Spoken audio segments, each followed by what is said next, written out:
Good evening, everybody. Welcome back to Gooner Gathering. Welcome to Arsenal Domination as well. And we are here today to cover a very important semi-final second leg, Newcastle versus Arsenal in the League Cup. I am currently joined by the founding father of Arsenal Domination. Dom, how are you, mate? You all right? Yeah, good, mate. Worryingly optimistic about tonight, which is, mind you, I said that at the weekend and it went all right. So you never know. You say that I'm worryingly optimistic as well, strangely. Now, all of a sudden, as you see me trying to struggle with my new screen, I can't see the match, so that's a bit worrying. But we'll carry on regardless.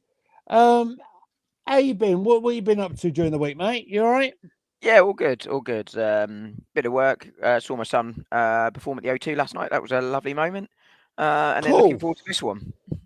So yeah, all good. Nice, How about nice. yourself? Well, things are all good. I had my gig doing the open mic session on Sunday night. That's the reason my voice is a little bit husky. I thought it was just your sexy tones, Lee. Well, you want to hear me going full on Barry White? That's all I want to say about that one. For anyone who's watching the Tesco Towers, you know what I'm talking about. Let's say hello to Cooper X11. There you go. There you go. Bless Hey, you Coop, guys. how are you? Hoping you're doing well, mate. It's great to see you here. So I'm doing reasonably well. As long as I can make sure I can get the pictures for the match, I'll be just dandy. But what I think we'll do, Dom, as I trying to sort my stuff together here, I think it'd probably only be right to pass word a little bit on probably the most emphatic win of maybe Mikel Arteta's reign at Arsenal, and what happened on Sunday was rather more emphatic than I thought it might have been. It was disappointing, wasn't it? How was it not 10? Well, if Kai hadn't missed that one-on-one chance, that was the problem. Yeah, I mean, Kai Havertz showed, everything that Kai Havertz does in that game, didn't he? He worked really hard. He got involved in the build-up. He was physical. He got a good finish in the end, but he also showed that downside of his game. And it's a big flaw in his game is that inability to miss the big chance. To put away the big chances. Sorry, he has a major ability to miss them, but I was going to say, but I think it was really important in terms of for tonight's game was he got that goal. He absolutely did as well. And that might be important for tonight because Kai Havertz is nothing if not a confidence player, and that will have shot his confidence back up through the roof after what must have been a real low after he missed that. And it was harder to miss from there. Yeah, I know what you're talking about, mate. But I thought just generally in the game, I thought we played well. I mean, obviously we played incredibly well. Once we up that tempo again, and it's I kind of get why we try and play sort of slow tempo football with the state of the squad at the moment with injuries and the fact that we didn't get reinforcements about trying to manage minutes essentially by playing at a lower tempo. But once we went to that higher gear, once Haaland got that goal, they couldn't live with us at all. And I also thought we were quite clever tactically as well. I mean, I was listening to someone break this down far cleverer than me, but they were basically saying, do you know what? We'll let Akanji and Nuno have it. Not Nuno, Nunes have it because they're not going to do anything, which basically meant that we were able to shut down Foden, Haaland, Silva, because we basically had a two-man overload when City were in possession because we were like, you guys can have the ball, as in those two. And that was clever, and we went straight for the jugular. And if we can do that for the rest of the season, then we've got a chance. I think the worry obviously is, can you do it? Because we are one light in attack still, and more than that now with the injuries. We're two. You'd expect to have an injury, so therefore you could argue we're two. Yeah, get that entirely, Dom. Get that in completely, but. I wasn't surprised in the slightest that nothing happened in transfer window. I wasn't surprised, no. I actually predicted it on this very channel way back in the end of the summer window So, look, as I said yesterday on the video I put out, yeah, disappointing deadline day, but we shall get on with that. And maybe there's reasons, and maybe we'll get to it. Well, maybe why we didn't go for a strike and the reasons behind it. But what I want to do is in the brief time that I'm going to have you, I know you're going to have to whiz off just round about kickoff time. We'll sort of whiz through the City game, and then maybe I'll give my thoughts on why we didn't get another striker, because maybe there's something else that's sort of lurking in the background that was obvious to see and no one saw it.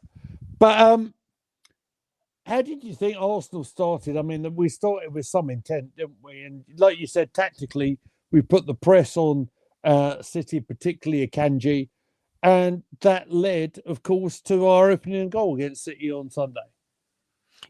Yeah, really, really clever. It's something we do really well. And Martin Odegaard is also always crucial to that. I thought Declan Rice's legs obviously were really important for that, but Odegaard leads the press, and he's been out of kilter this season. You know, he got that early injury. It's taken him a while to recover. He looks like he's refinding his best form.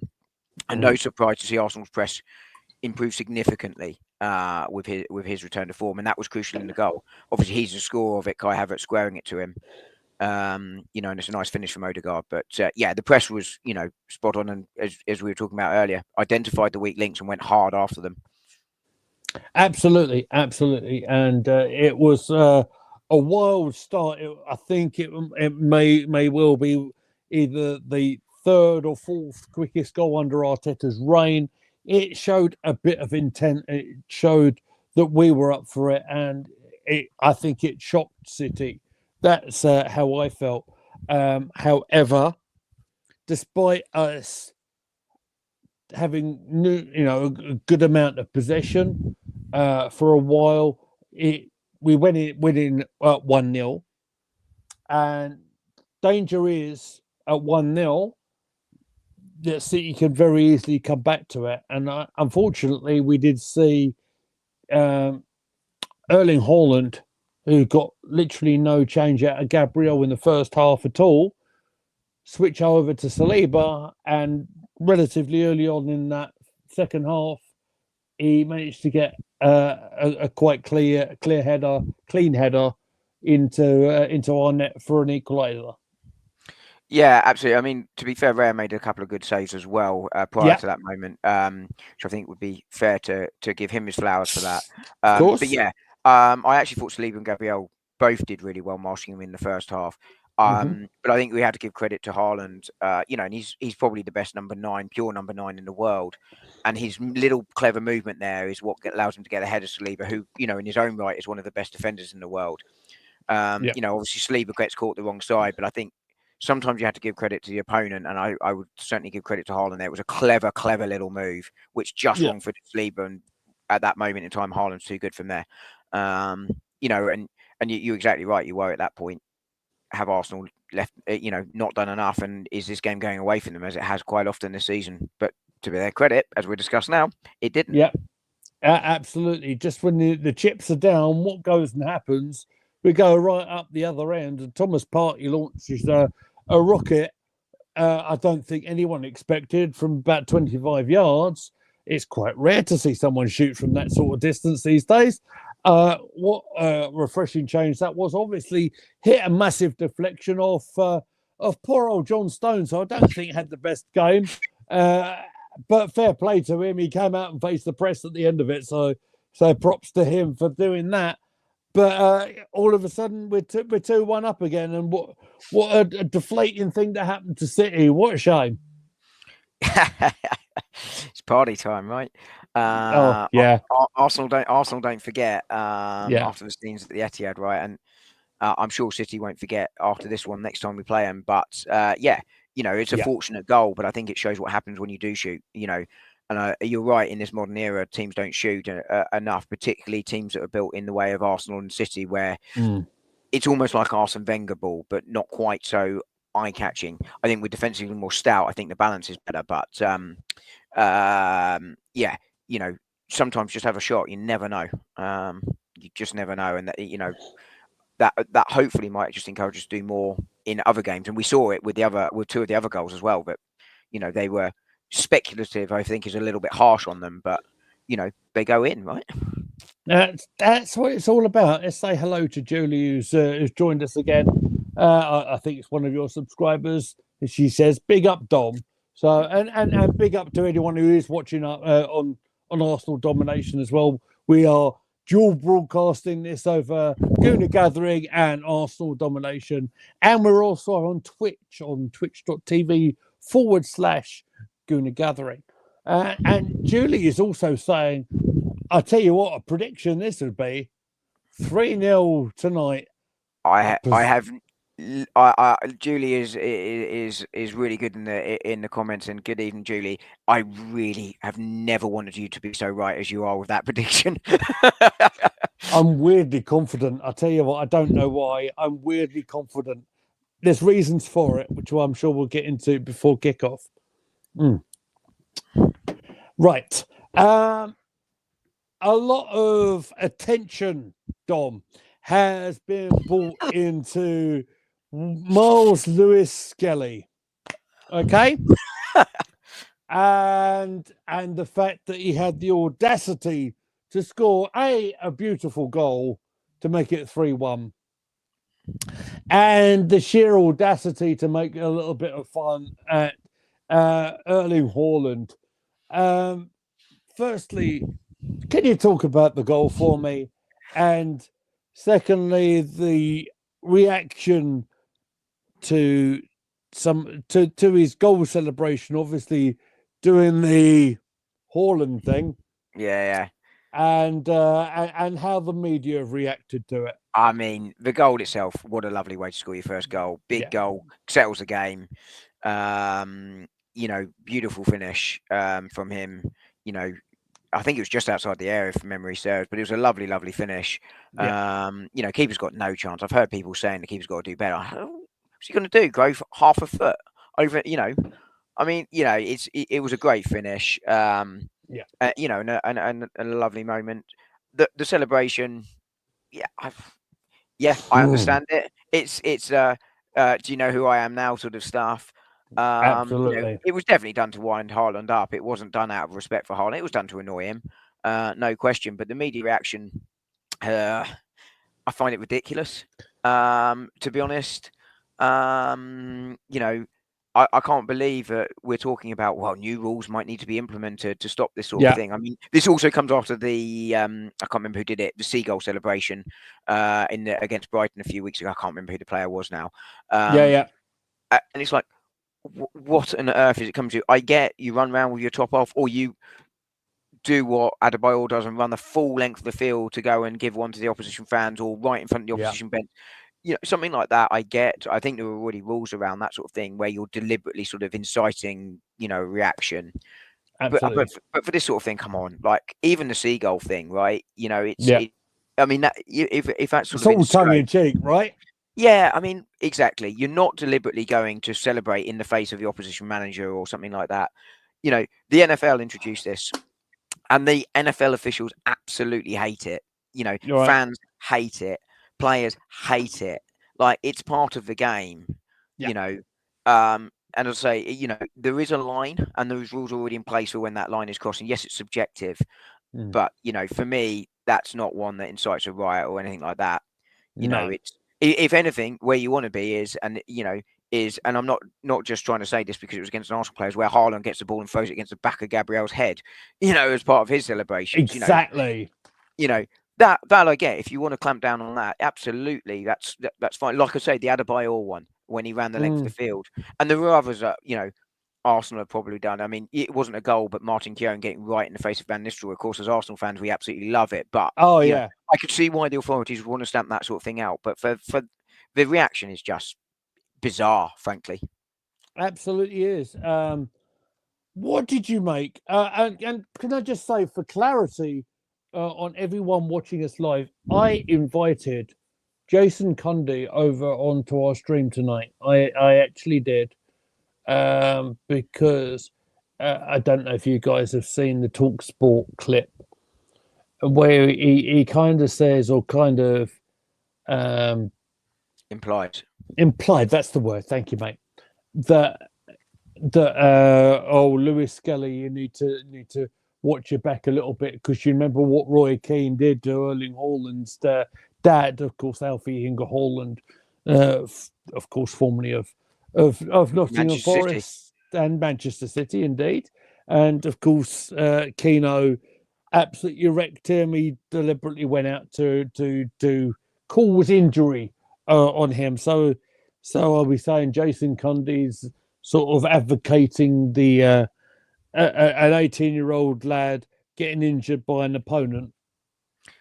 I'd like to hope not. I'd like to hope what he meant was that, be careful winding up, top players. I don't see any indication though that Haaland is going to go out and do a Roy Keane, particularly after what happened to his dad. I mean, it seems a bizarre comment to me. I can only hope, and I use the word hope because I've only seen the little clip. I haven't seen the full exchange, which might shed different light on it. So I can't really comment too much. But I'd like to hope that it wasn't trying to incite violence. It was just saying you need to be a bit more respectful when you're a young player. Yeah. I'm hoping that's what he meant, but I've only seen the little clip, and I agree with your sort of interpretation of it based on that little clip I've seen. Yeah, absolutely. But I'd like to hope he didn't mean that. But I was kind of hoping that, and it was a sincere invitation as well. I was very respectful in approaching him, and when you in this environment, so we're live here on YouTube and Twitch, 2 YouTube channels and a Twitch channel. It's very easy to say something you don't necessarily mean, right? It's live television, in other words. Yes. Or in Cundy's environment is live on radio, is also on digital television, and it's like you kind of hope he said something which was a little bit tongue in cheek, and maybe got maybe he sort of in retrospective will say, "Oh, I shouldn't have really said that, should I?" You'd like to hope so, or slightly misspoke, and that's therefore it's come out slightly incorrect. That's what you'd like to hope, right? Unfortunately, Talksport does tend to have a bit of a reputation for saying controversial things deliberately. We'll see. It is what exactly. Julie's just made a point here about the celebration stuff, which are there are priorities in the game, right? Yes, indeed. So we can go and score a goal and provoke a little bit of a celebration as a little bit of a tongue-in-cheek kind of thing to Erling Haaland, but right at the final whistle, I believe this is, Bernardo Silva can go and have a hack at Trossard. It's just ridiculous, really, isn't it? Julie says in the chat, it was a great celebration. Nick Knack in the chat, hello, mate. Great to see you back in alive. Says good evening. Declan FTBL trademark says hello, big up. Cundy is a useless spud. I'd like to remind you all. This is obviously that's absolutely fun. Yeah, fine, but obviously we're a PG channel. And Nick Knack, yes. Oddly, I do feel confident, and I'll get into the reasons why in a bit. So we've had the Lewis Skelly goal. Let's talk about Kai. Finally got on the score sheet, probably putting away a more difficult chance than the one he missed when he was clear on goal. Oh, it's not hard to be a more difficult chance, to be fair, but yeah, I think it just shows that when he's got less time to think about it, he's a better finisher than when he's got more time, and he's not alone in that. I've seen other players do that before. Yeah, I think it's probably harder to finish when you got time and when you haven't. But as I touched on earlier, it's such an important goal for him, and hopefully something that bodes well for tonight, because he knew he'd missed a gilt-edged chance. Yeah. I get the Arsenal fans' frustration. I share the frustration when he misses big chances.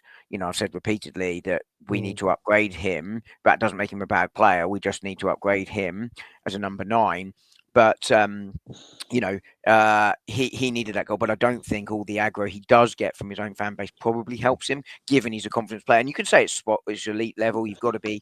And I get all that. But right now, he's on number 9 to the end of the season. There is no one else, and we need to support him rather than get on his back, which is going to be easier said than done at times, right? But, I think that's important. But, such a crucial goal that, and I mean, the game was done at that point anyway. City were done. City were, we were tearing them cooked, open, basically. And they had no answer. But I think the sort of my favourite goal of the evening was the fifth one, which was Wanyerian. I didn't know if you had a reflection on the two young lads scoring their goals, Miles and Ethan. Honestly, I don't think I've seen anything like it in my lifetime. Honestly, seeing two academy graduates come up and score in a crucial goal like that in a Premier League game, I've never seen anything like it. And I've been on this channel, Dom, and I kind of stick by it to a point. And I said that Ethan Nwari is not quite ready for Premier League, and some of the guys on the channel might disagree with me. In about 8 to 10 minutes worth of football against Manchester City, young Ethan managed to have more touches on the football than Erling Haaland actually did, and he also scored a blinking world-class goal from about 25 yards. So what do I know about football, Don?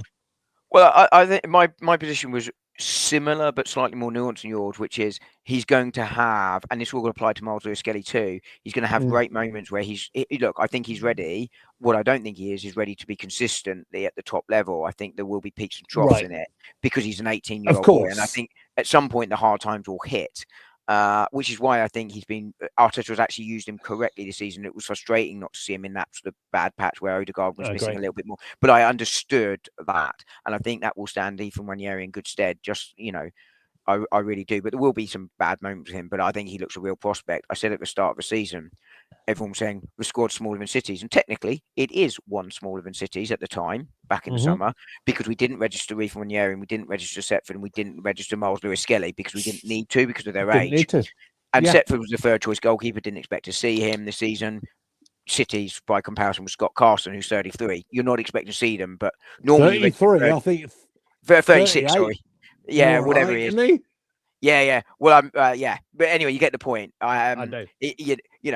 You register third choice goalkeepers. They're normally an older player that needs registering just in case, right? We didn't need to. And I did feel that Wanyeri and Miles Lewis-Skelly would have a part to play this season. I didn't expect, obviously, it to be anywhere near the level of which it's been from the pair of them. It surpassed my expectation. And I it's interesting how, and I'm going to have a little bit of a pop at a couple of fan segment here. Arteta doesn't bring youth players through, he might not have given Smith Rowe, who obviously then fell away, or Saka their debuts, or Martinelli their debuts, but he was crucial to their development. With Smith Rowe, obviously didn't quite work out, and he's trusting these two guys as well. I think it puts it to bed, that narrative. Well, it should put it to bed, but it won't. Yeah, for everyone that we talk about Saka, or we can talk about Martinelli, a young player still, and we can talk about an Ethan Nwari, and we can talk about Lewis-Skelly. We're going to have everyone that's going to say, "Oh, but Heavens just left Manchester United." We had the other striker who's just joined United and whatever. But it's very rare, Dom, isn't it, to see one academy product come up into a first team, let alone two at the same time. The last time was Saka and Smith Rowe, and that came at a time when we weren't that great, so it was easier to get in the side than it is now. The last time I can really remember it happening en masse was really the class of 92 plus Giggs. But I think when you look at Heaven and I can't remember the striker's name now; it's gone out of my head. They've gone to he kept changing. Yeah, the Dutch player. I know you mean. Look, they've gone there. Maybe money was a factor, but maybe that. Yeah, but yeah, that's it. But also maybe it was pathway to the first team. And I think that's definitely the case with Aiden Heaven. No worries. Aiden Heaven was, he's in the first team now. First team squad at Manchester United. He wasn't in our first team squad. Him. And you could. Do you know what? He probably got a bit of a pay rise going there, but I suspect that was player development, where he could see an easier path into the first team than he could at Arsenal. That just shows where we've come as a club. Absolutely. Maybe 4 years ago, he'd have got in our first team squad. My kind of train of thought on that one was that if Mikel Arteta and the team that are around him thought that if heaven was good enough for a first team place, I don't think we would have seen Thomas Partey at right back. No. So do you understand what I mean? Yeah, exactly. You'd have seen him use far more. He's what 10 minutes for us. Exactly. And that's not knock the lad at all, by the way. That's just, it's just a fact. It's just a little bit brutal, perhaps, but that's how I felt. Well, welcome to the Premier League, right? Exactly. So it'll be interesting to see how he gets on. I want to whiz through the very last goal because it was the goal of the game. As we can see the players, I'm on Sky Goal, by the way. So if I'm on a bit of a delay when I do the commentary, that's the reason. Let's talk about the goal of the game. Ethan Nwari, from about 25 yards, just absolutely puts the cream on top of the cake, the cherry on top of the cake, if you like. Would you like to talk about that, mate? I think it can simply be summed up as if you were to put, imagine a trademark Bukayo Saka goal with a left foot from outside the area, it was that. If you superimpose Saka from Wanyeri at that moment, you'd believe it was a Saka goal. And I can give him no higher praise than that. Absolutely. I couldn't have put it better myself. Obviously, we're sort of whizzing through this a little bit more than I would have liked. But because of my commitments outside of this little fun place of YouTube, I couldn't have done it. Dom, thank you very much for your time here. I don't know if you want to hang around and talk about just very quickly your thoughts on the Arsenal lineup tonight, because it's very strong, isn't it? It's what I'd have gone with. You've got to go for it. It's a semi-final. Look, we can only leave ourselves to blame. I didn't think we defended either their two goals very well, and we missed a hatful of chances. So we deserve to be 2-0 down from that point of view. We streamed that game together, actually. We did. It was the last one we did, actually. Match we did. Yeah, and I can't do tonight because I promised my wife that I would spend a bit of time with her tonight because we've not really seen each other for a while. We're going to have the game on at the same time, but which was kind of her to let me watch some of it. But it's but things have changed quite significantly with where Arsenal and Newcastle have been since then, and that's why I feel strangely optimistic tonight. I think Nick Nack. I'd love a Julie prediction to be right of 3-0 straight through, no extra time. I think if we win this, it's going through extra time and penalties, and hopefully Rare will do a better job this time. I really hope so. How about you, Lee? What's your thoughts on tonight? I think it's going to win 2-0 in normal time to Arsenal, and then we'll go to extra time, and I think we'll pinch it quite close to the death. I think we're in for a long night here on Gunner Gathering. That's what I think. Dom, if I let you go now, mate, it's only fair because I know you promised your good lady a bit of time. So thank you very much for joining me on the pre-show, and enjoy the rest of your evening, mate. We might see you again half-time or full-time. If we don't, no worries.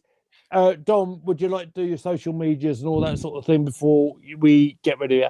Yeah, I mean, I'm live on my channel now. It's Arsenal Domination. Please do pop by, and for anyone watching on Lee's, give that a like and subscribe and all that stuff. Do a few shorts and a few longer videos. I like them. They're not quite so popular, but they're about 10 minutes where I dive into a topic a little bit more detail. Just for anyone sort of expecting shouting and bawling, you're not going to get that. I will give a balanced view. I will try and represent both sides and then give my view. So bear with me if your opinion is different to mine as I go through, because I will try and put both sides of the argument on those longer videos. But it's kind of what I'm about. I'm not about the clicks and likes and the bloops, but I'll take them. But I'm there just to give my view, and that's it. But yes, brilliant. No, hopefully it'll be a good game, and hopefully several people will keep you company through it. I hope so, mate. We've already got 4 or 5 people watching us. We've got a free kick in an attacking position inside 15 seconds. Dom, I'll let you go, mate. Early goal crucial tonight, Lee, I think. I think so too. If we get the first, it's going to be nerve-wracking for them because they've not reached a final since the days of Shearer. Absolutely right. And we know all about that final because we won them against Newcastle 2-0. Thank you very much, Don Palmer, Cheers, mate. ladies and gentlemen. See you all soon. Cheers. Enjoy the game. See you later. Cheers, mate. So, ladies and gentlemen, as Dom leaves us, if you hit the leave studio button, that'd be great. It was mate. about Thanks, 10 mate. buttons to press, mate. Just doing it. Lovely stuff, mate. Thank you very much.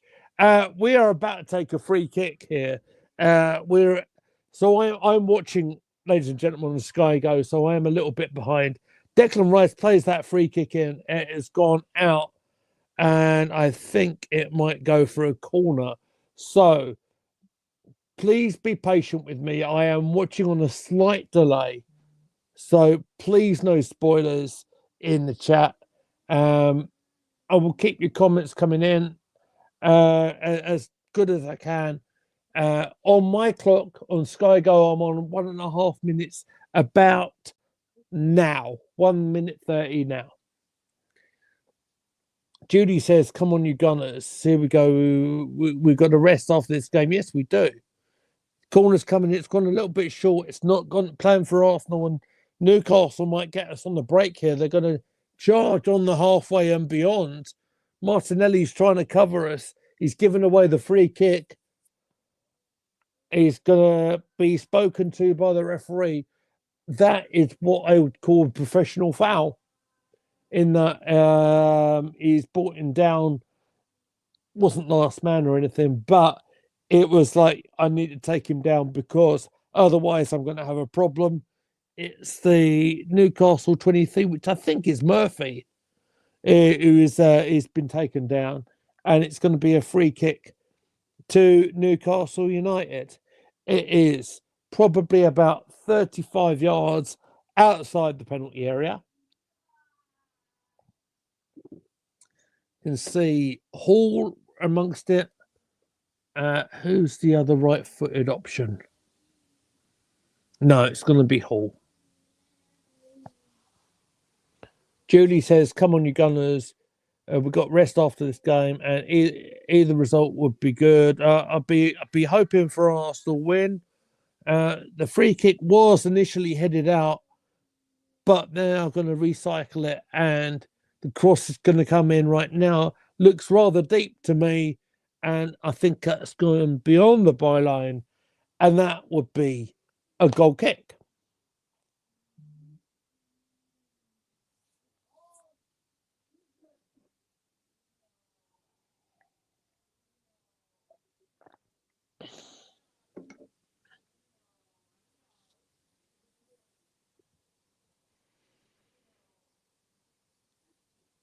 But from that, all of a sudden, the goal kick has been, oh no, we're 1-0 down already. That's Isaac. Inside 4 minutes. Alexander Isaac, often talked about as a prime target for Arsenal. Oh man, he's just killed the tie already. He's just killed the tie. What a nightmare start. So Raya took the goal kick out. Was intercepted by Newcastle. He's offside, isn't he? Looks offside to me.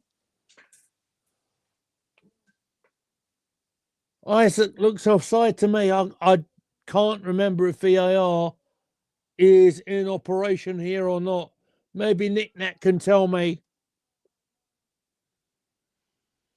But Isaac's taken it on his right foot. It's hit the far corner.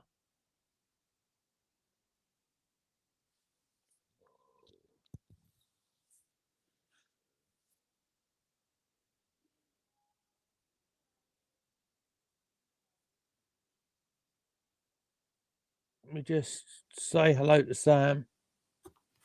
Hello, mate. I've just come off booking flights and I joined when they've just scored. I haven't gone down to look at it yet. But yeah, that's my optimism gone down a drain. If that's I was and mine, strangely.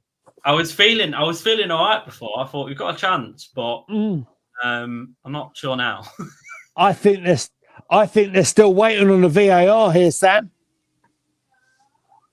Referee on my picture's got the ball in his hand, and I think he's waiting for clarification. Yes. Oh, yes. Goal disallowed. Wonderful. Go back down and watch it in a minute now then. So, I was going to... Sam, on my picture, I'm on 6 minutes. Exactly. Just 6 minutes, 4, 5, 6 seconds. I haven't even gone down and looked at it yet because I've just finished booking my flight. So I just thought I'd join because I hadn't even seen the team. Okay. It's as strong as you could ask for, basically. Young Ethan is on the sub bench again. Front three, basically, of Martinelli, of Trossard and Havertz. Everyone as strong as you'd expect. Right. On that note, I shall leave you and I shall rejoin you at half time. All right, Sam. Thank you for popping on the VAR. So, I'll see you in a bit.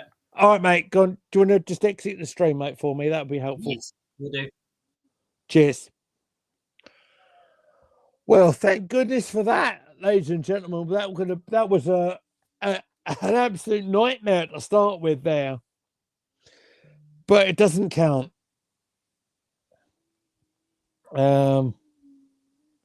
Nick Nack said his head looks ahead of the defender. It was. It gets him cross when VAR took so long to make the call. Massive let off that, says Nick Nack. Yes, it was. Maybe that's a lucky charm, ladies and gentlemen. Who knows? We might have got away with one there, but it looked offside to me. Arsenal have got a free kick right now. We are nearly just over 7.5 minutes gone. We're on the left-hand side of the pitch, just beyond the halfway line. A great position to try and hook one into the penalty area if they decide to do so, but they don't. They go short. Now they whip the ball in. That looks like a corner to me. And it is.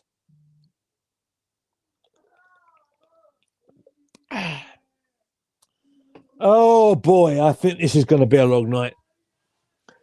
Thank goodness we didn't have to alter the scoreline here. Oh, it's not a corner. It's a throw on.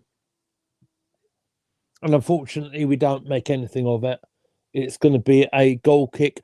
I do believe it's Dubravka back in goal. Now, I understood that he was on his way out. I thought he was going to be leaving Newcastle. But no, Dubravka is in goal. Pope is on the substitutes bench for Newcastle. I was kind of hoping that I was going to get the lineups forward for you on a banner, but I haven't had the time to do so. So I'm going to riff it the best way I can. But thankfully, at least tonight, we are still 0-0. I think foul given against Thomas Partey there.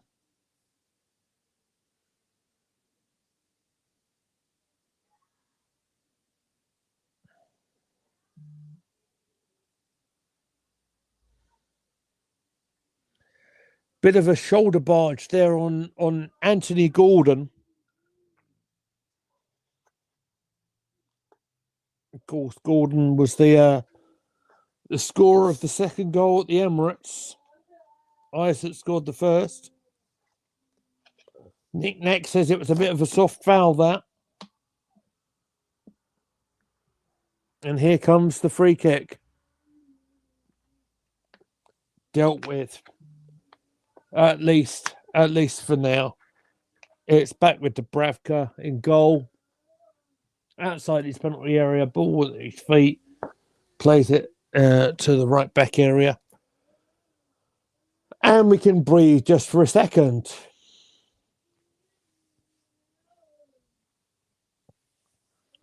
Of course, please let me know where you're watching from. Obviously, Nick Nack is still here. And we appreciate you being here. Make sure you give us a like on the stream.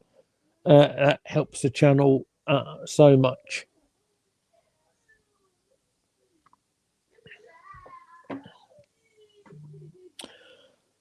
Lewis Skelly is going to take that throw on. And Arsenal are just going to try and find their way in a defensive position. They are fortunate, really, that they've been given a free kick against Isaac here. And they take it quickly. No, too quickly, according to the referee.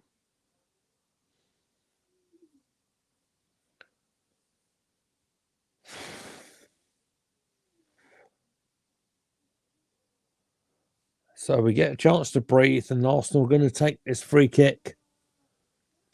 That must be Gabriel, I would imagine, to an area that wasn't really occupied. Ball back with Raya, who is shanked to clearance. To be honest with you, I can't describe it any way better than that. Anthony Gordon with ball, but free kick to Arsenal.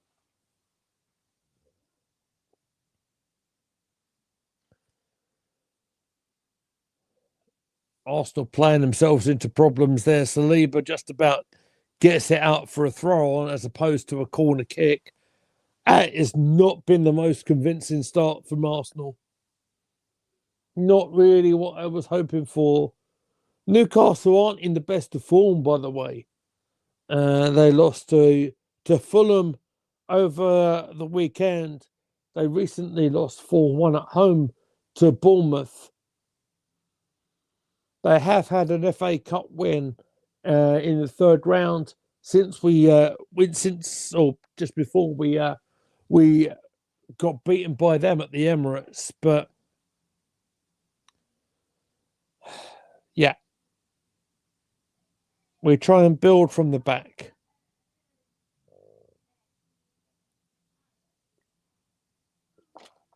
And that's Thomas Partey.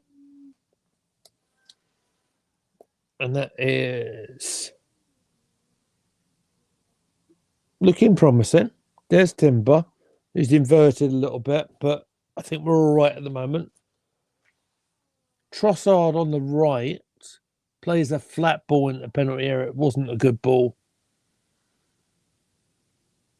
But we do receive it back. Trossard wins it back. Partey.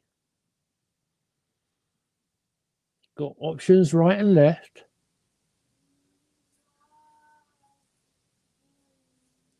But it's gone straight back to the goalkeeper. Perhaps in inadvertent deflection back to Dubravka. And we're on 13 minutes, 40 seconds. Again, I'm on Sky Go tonight. It's a little bit unusual for me. But I've had to set up in there. Otherwise, I might have had my daughter jumping all over me, and I'm not sure you guys would want to see that, to be fair.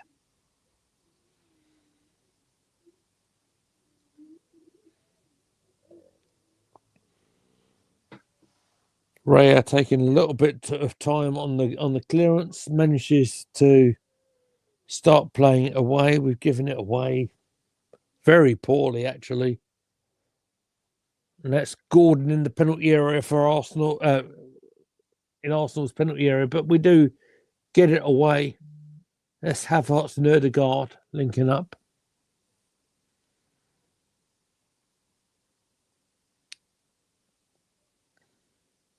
But now, ball is on the Newcastle right. Gone inside. Cross comes in, looks very deep to me. It's out for a goal kick to Arsenal. Nothing that Gordon could have done about that one. No, not Gordon, it's Hall. My mistake. It was Hall coming up from the back.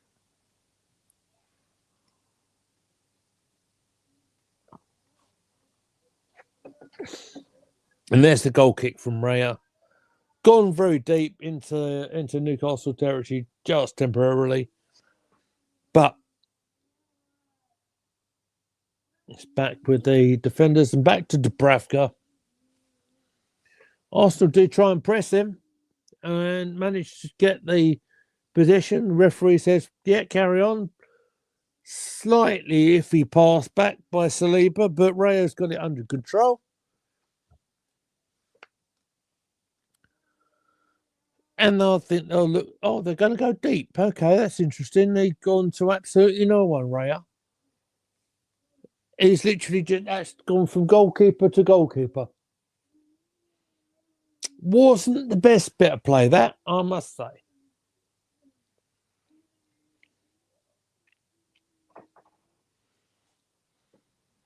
And just a little moment here where one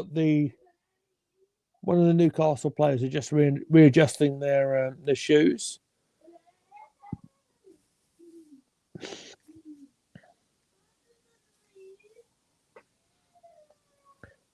And if you are new to us in Gooner Gathering, we are or try to be a family-friendly sort of channel in terms of I will try and keep the language into a PG kind of form for you. I can see if 4 or 5 here are around watching us at the moment. So thank you very much.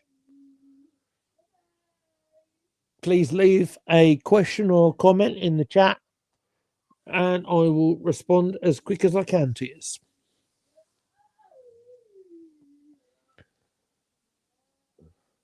That is Martin Odegaard in possession for Arsenal.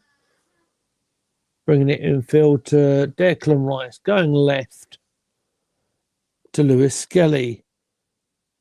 Can get a chance to turn around in the penalty area there. Not a lot of room. There's a back five in operation for Newcastle, but it goes wide to Timber at right back. There's the ball into Odegaard. Looks like it does. The 1-2 Odegaard looking for the finish. He gets deflected out. That would have been close if that was on target. If it hadn't got deflected out, I should say. Arsenal probing again. Oh, and the chance goes wide for Arsenal. And it was Odegaard. Meantime, there is an Arsenal player down. I believe it's Kai.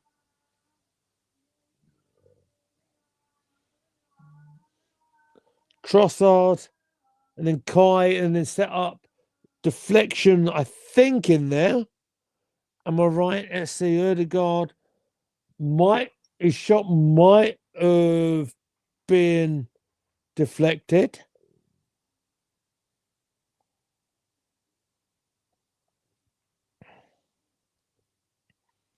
Just waiting to see. No, goal kick given. Might have hit the post, as Nick Nack says here. Oh, ball's in the net. I didn't even see what happened. Ball's in the net. I didn't even see what happened.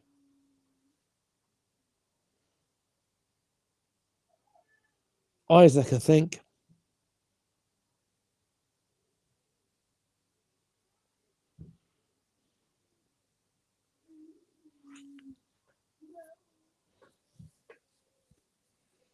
So I am on a bit of a delay, guys. So give me a chance to see what goes on. Yeah.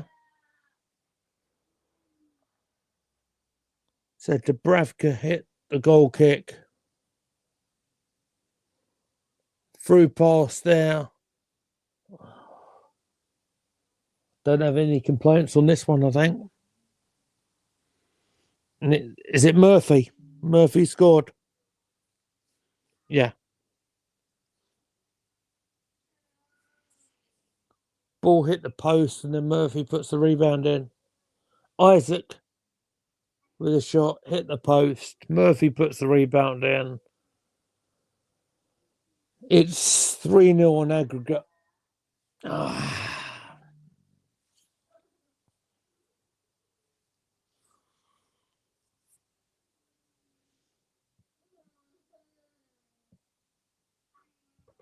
Right, okay. Murphy's 5th goal of the season. And what was going to be a difficult task for Arsenal has just got a whole lot more difficult. Still, we're going to look to respond in the right way. Martinelli with the cross in, penalty area. Still looks dangerous. Miles Lewis Skelly going to try and get something here in the penalty area, lays it off. Can we get a shot in from Odegaard? Not this time. Gets deflected, and Newcastle are on the counter attack. That's Gordon, but I managed at least to get that one away. So let me update the scorecard. We are on the attack again. Kai Havertz lays it off to Party.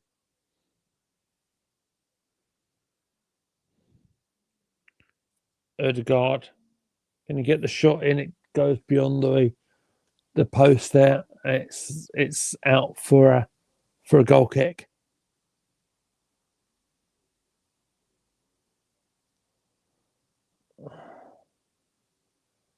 Ain't easy doing the admin when you're a one-man band, ladies and gentlemen.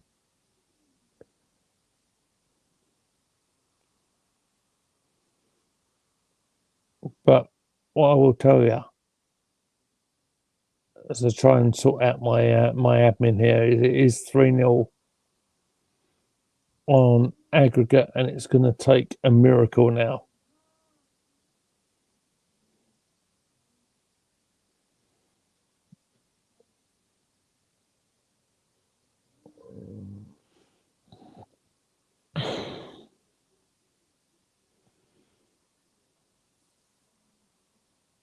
Martinelli gets a clean tackle there, Newcastle. Hall.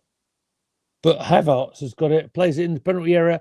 Shot saved on target there. Dubravka makes a good save from Trossard.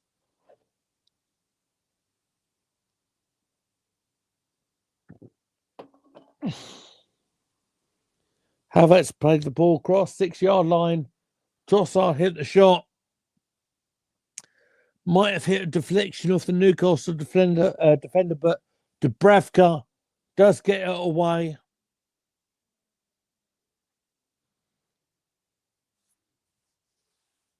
Corner kick, I think, for Arsenal.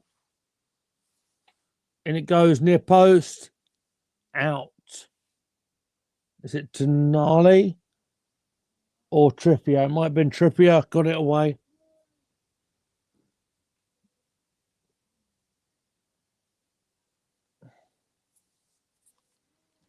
I'm not sure about the away goals, Nick Nack. I'm not sure. We're a long way from that, mate. Trouble is, we saw how Newcastle defended against against us at the Emirates. Yes, we did. And there's Geordie Lee who might be a little bit happier about this than we are. No away goals tonight. Getting Murphy. Well, all I can say is thank you, Geordie Lee, and just give us a like, mate. Appreciate it. Hello. Dubravka's is hobbling a little bit. They do have Nick Pope on the bench. And there he is. I can see Nick Pope warming up. Arsenal corner into a dangerous area. It's hacked away. What could have been a dangerous situation, they dealt with relatively easily. Free kick, Arsenal. I think Timber's shouting for a yellow card. I don't think if we could do that in this day and age, mate. Oh, is he calling for a penalty? He's calling for a handball against Trippier. He might have a decent shout, to be fair. As it is, at the moment, I see a free kick in place for Arsenal. Timber, De Saliba, and Rice. Odegaard goes wide right to Martinelli. Keeps the low ball into Odegaard. Chips the ball into far post. header and a goal kick. Never a pen, says Nick Nack.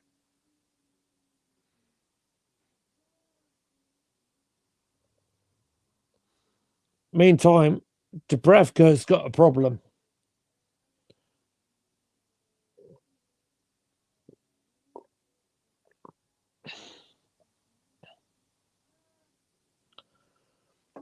Dubravka's not looking comfortable at all.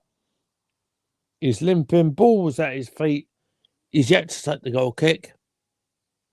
And Nick Nack's right, he doesn't look okay at all, does he?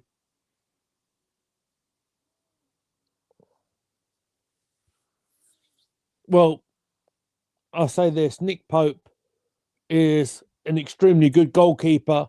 England international, no doubt. So if they need him, he's there.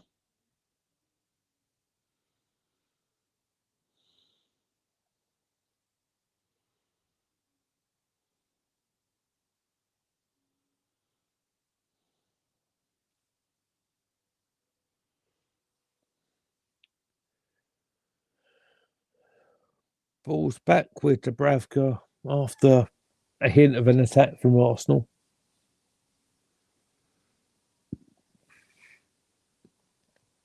And all of a sudden, Dubravka's moving all right. It's a miracle.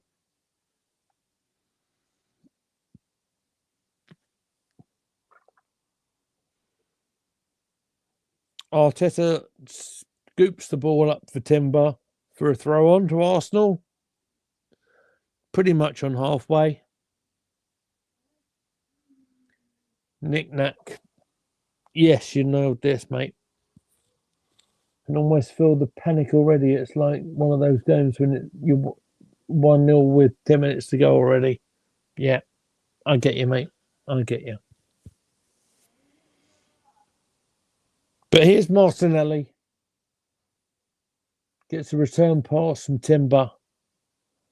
Martinelli in the penalty area, tries to hit it against the defender, gets a throw on.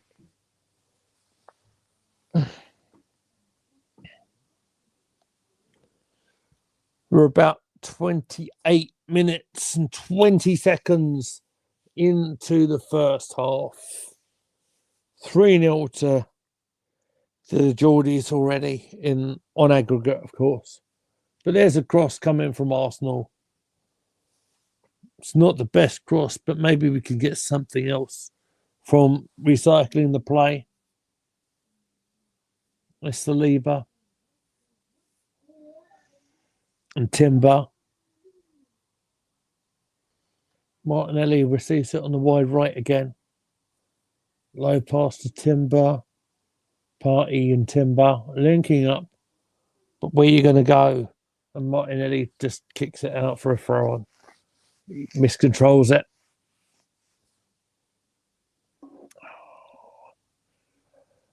Oh dear. Oh dear.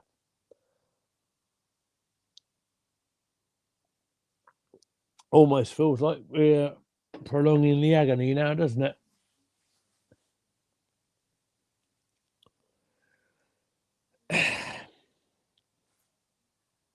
Say this. It'll be something very special if Arsenal can get anything out of this now. Half an hour in, 1-0 Newcastle on the night. Ødegaard's now struggling on the touchline.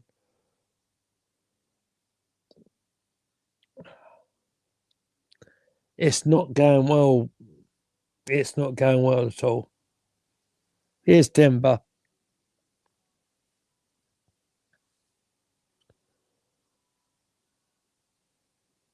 Saliba managed to keep hold of the possession for Arsenal. That's nothing more than that. But it's all cut out. Newcastle are pushing us, and Gabriel eventually gets oh dear, gets double teamed with the Newcastle duo. Foul was given against Trippier, I think, but it looked like they were about to throw hands there, to be fair. Murphy and Trippier. Yeah, clear foul. But looked like there was going to be problems there. It's calmed down. Raya takes the free kick. It's just a long one. It's a bit hopeful, to be honest. We do temporarily have the ball back. Literally, as long as the Birmingham statement was said, it's given away again. Nick Nack says the pattern is very similar to the home tie. Don't know. Clever play from Gabriel. That knew when to fall over. Yeah, maybe.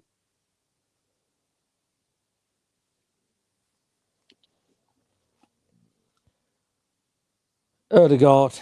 Can the captain get us back into it? Not this time. That's just about captain play. Newcastle with the ball. No, they've pinched it, Arsenal. That's a good win in possession. Rice. Erdegaard. He's got Martinelli on the right. Can Martinelli get something in on the penalty area? Gets deflected off a Newcastle player. No. Hoofed out. Good defending. Might not be pretty, but it's effective. I see your comment. AFC always is everywhere. Yeah, you've changed your name again. Great. I'll read it in a second.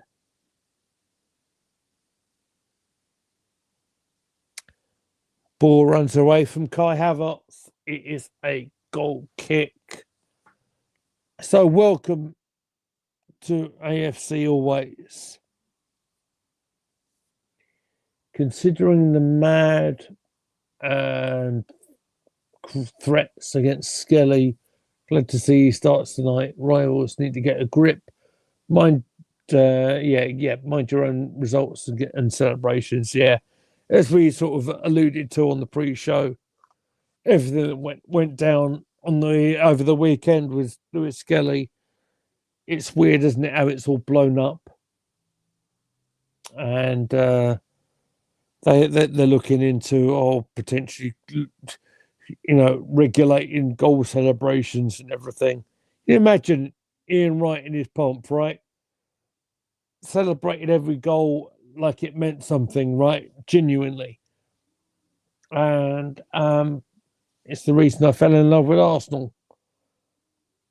It's going to turn out like 1920s. Oh, jolly good, sir. Well done. Let's run to the halfway line. Ha ha. Ridiculous. Absolutely no nonsense. Yeah, absolutely right, Nick Nack. Fans love the banter. Yes, of course they do, Nick Nack. Of course they do. Meantime, unfortunately, I have to tell you that Gordon's got the ball for Newcastle and he looks in a very dangerous position. He's up the wide left. Maybe the referee gave advantage there. I'm not sure. Timber looks like he's tugging the player there, but they play on.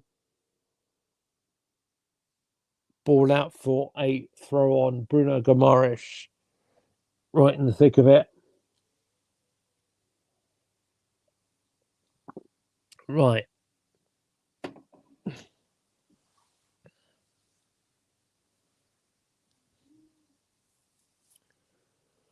So we're on the 35th minute, near enough.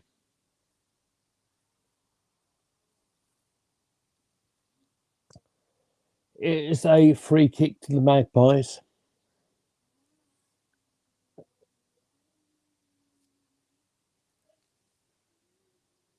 It's on the left-hand side. It's going to be a left-footed ball into the penalty area.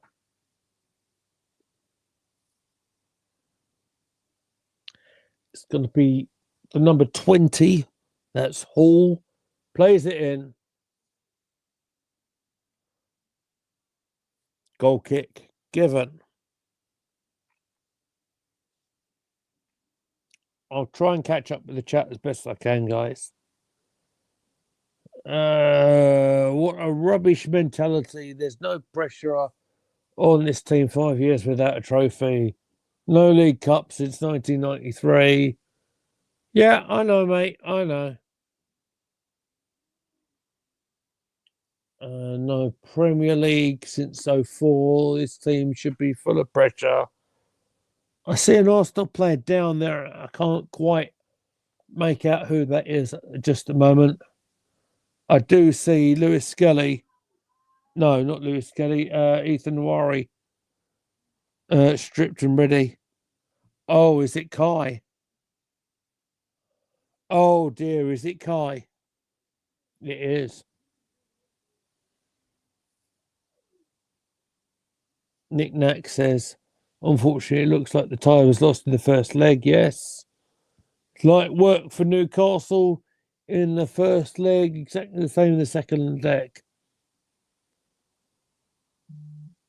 Oh, it's Martinelli. It's Martinelli. Sorry. My apologies. Looks like Martinelli's done his hamstring. Thank you, Nick Nack. Appreciate your help in that. Appreciate that a lot. Well, that's a blow. That's a substitution for Arsenal. Ethan comes on the 37th minute. Well, that's more than unfortunate, isn't it?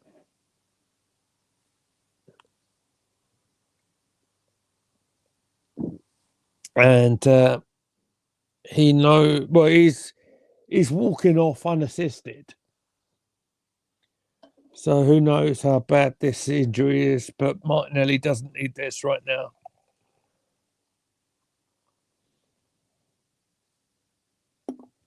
So Arsenal are 3 goals down in the tie, and we've had to make an early sub. Havertz couldn't get the shot in there, and it's down to Dubravka. Nick Nack says it's a blow. It's a blow, but look who's coming on.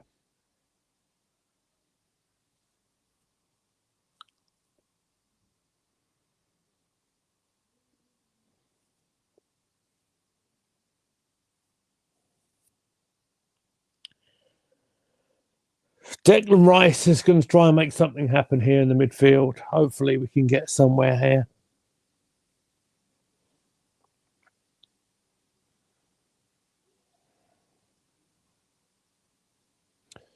Yeah, Nick Nack is right. And mate, thank you very much. I think I'm going to have to block Push Bertie on his Twitter feed, you know. It's starting to wind me up a bit. It's a blow, but look who's coming on. Nick Nack says, struggling to create anything clear cut. Sorry, I'm trying to put the right thing on. There it is.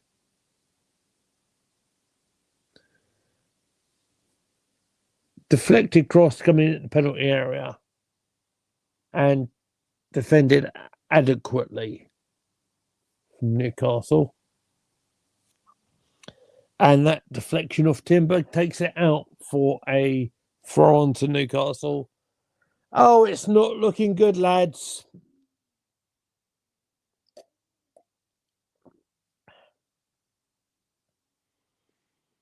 Oh, dear, dear, dear.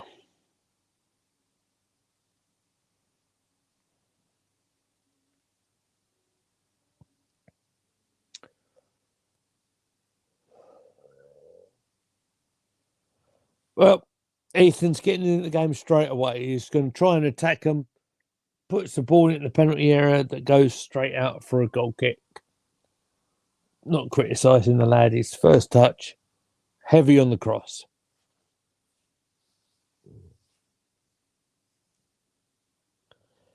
Nick Nack is a bit of a betting expert by the looks of it. It's 14-1 to qualify now. Well, we'll need some turnaround, mate. That's for sure.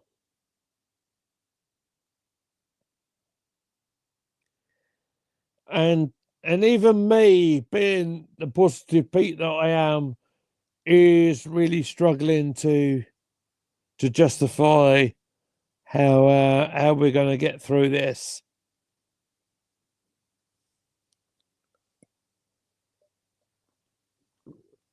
7% chance. Is that right?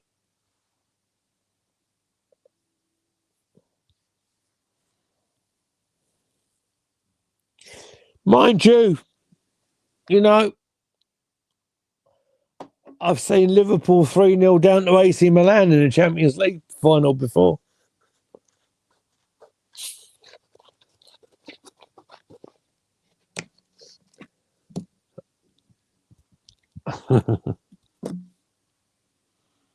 That was a good ball from Ethan. Laying it out to the outside the penalty area, Gabriel. Rice now from the left-hand side. Can we get anything in there? No, it's deflected off Newcastle defender. I won't say it's desperate because they're looking quite controlled in their possession. I think foul was given. Havertz isn't helping himself by pushing and playing few players. Bruno Gomes is on the floor. Yes, knick-knack. Arsenal are in miracle territory right now. Couldn't agree more. Havertz is playing himself into trouble. Gomes is down on the floor, helped up by Dubravka. Havertz is shown the yellow card. And let's see why. It's because the way he went into the challenge on Bruno Gomes.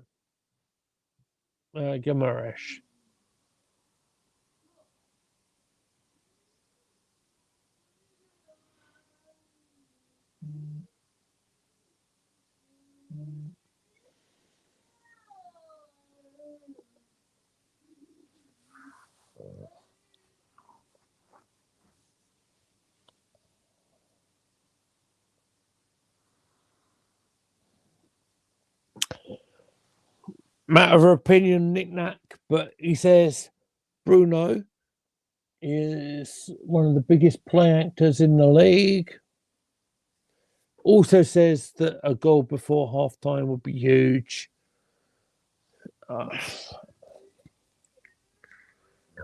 Don't see it at the moment, mate.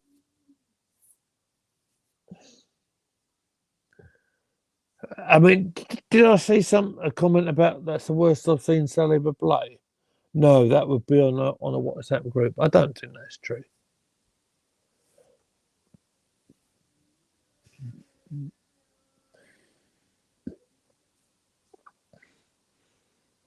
But free kick given against Saliba and yellow card given for a pulling of the shirt.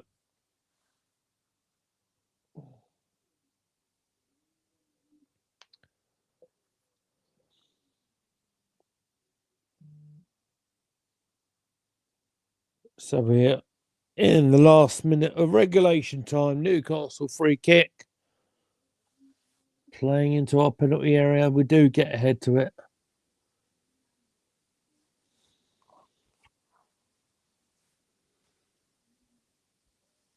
That's got to be a free kick to us, surely. No. Maybe I'm looking with Arsenal goggles on. Don't see a goal period at the moment, says Nick Nack. No, unfortunately, I think you are right. Maybe I'm wrong. Here's Nawari in the penalty area. Shows a bit of spark. Plays a lovely ball in their post. But unfortunately, nothing happens of it. And Newcastle scramble it away. Arsenal back in defensive positions. Nick Nack saying, still, of all the competitions not to win, this is the one nobody really cares about, ? I don't know, mate. I don't know, because there's plenty of younger fans, certainly are craving success. It doesn't matter where it's from, whether it's the League Cup or what. Any sort of trophy would be lovely. The shot come in there from Newcastle, goes wide. think that's Gordon again. Yes, it is. It's Anthony Gordon, right-footed curler, goes wide. But yeah, I get what you mean, mate.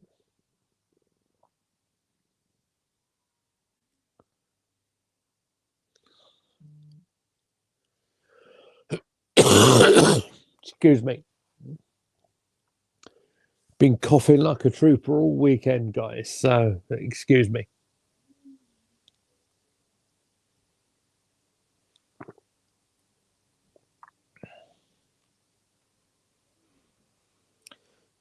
Chunk of injury time to go on to the first half here. 5 minutes.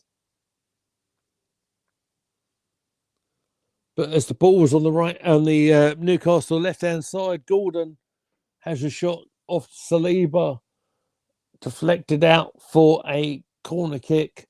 You might argue we might want to just go in half time right now.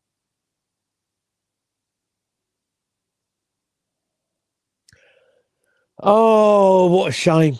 What a shame. I was so confident. I don't know why. At the start of this, Newcastle's form has not been good. And, you know, we're coming off a back of a great performance against City. Here's a corner from Trippier. At least it's sort of half booted away. I think it's going to the halfway line. Newcastle in possession. Have a feeling the game was wide open. Yeah, it probably was. Newcastle seemed to pick up where they have left off in the first tie at the Emirates. Yeah.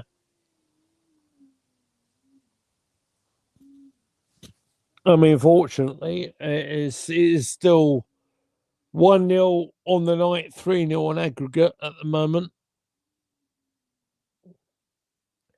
But it don't look good, bruv, as I think the kids would say. Yeah. I don't know if Newcastle want it more, but I think it's the case they managed to get the early goal. They started well. They had the goal disallowed from Isaac. And then I think it was Murphy, wasn't it, who scored for them. And it looks hard work now. It looks very hard work indeed. And I can hear my voice is cracking as well, which isn't good.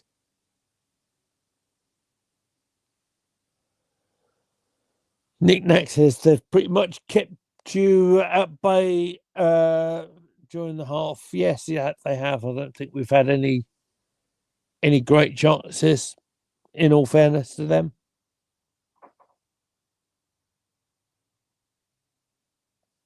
Might win a corner here, right? The death of the first half here. No, not quite a corner. It's a throw on right, just outside the quadrant of the corner. Timber. Absolute rubbish.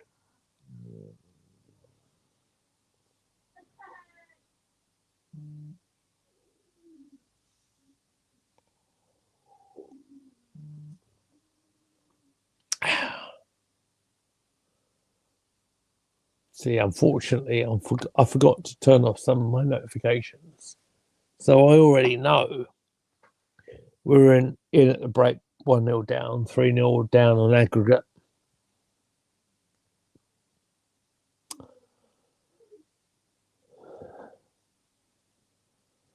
So there's no point in me even talking right now because I can see the players heading down the tunnel. Newcastle, look, they're heading towards their first final in a long while, maybe since 1990, what, 7, 8 against us, perhaps. And it's 3-0 to Newcastle at half time on aggregate. So what I'm going to do here, I think I need to give my voice a break. I'm gonna cut out the stream for the minute. I'm gonna go to music just for a little bit. I will be back maybe in 5 minutes or so.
Hello.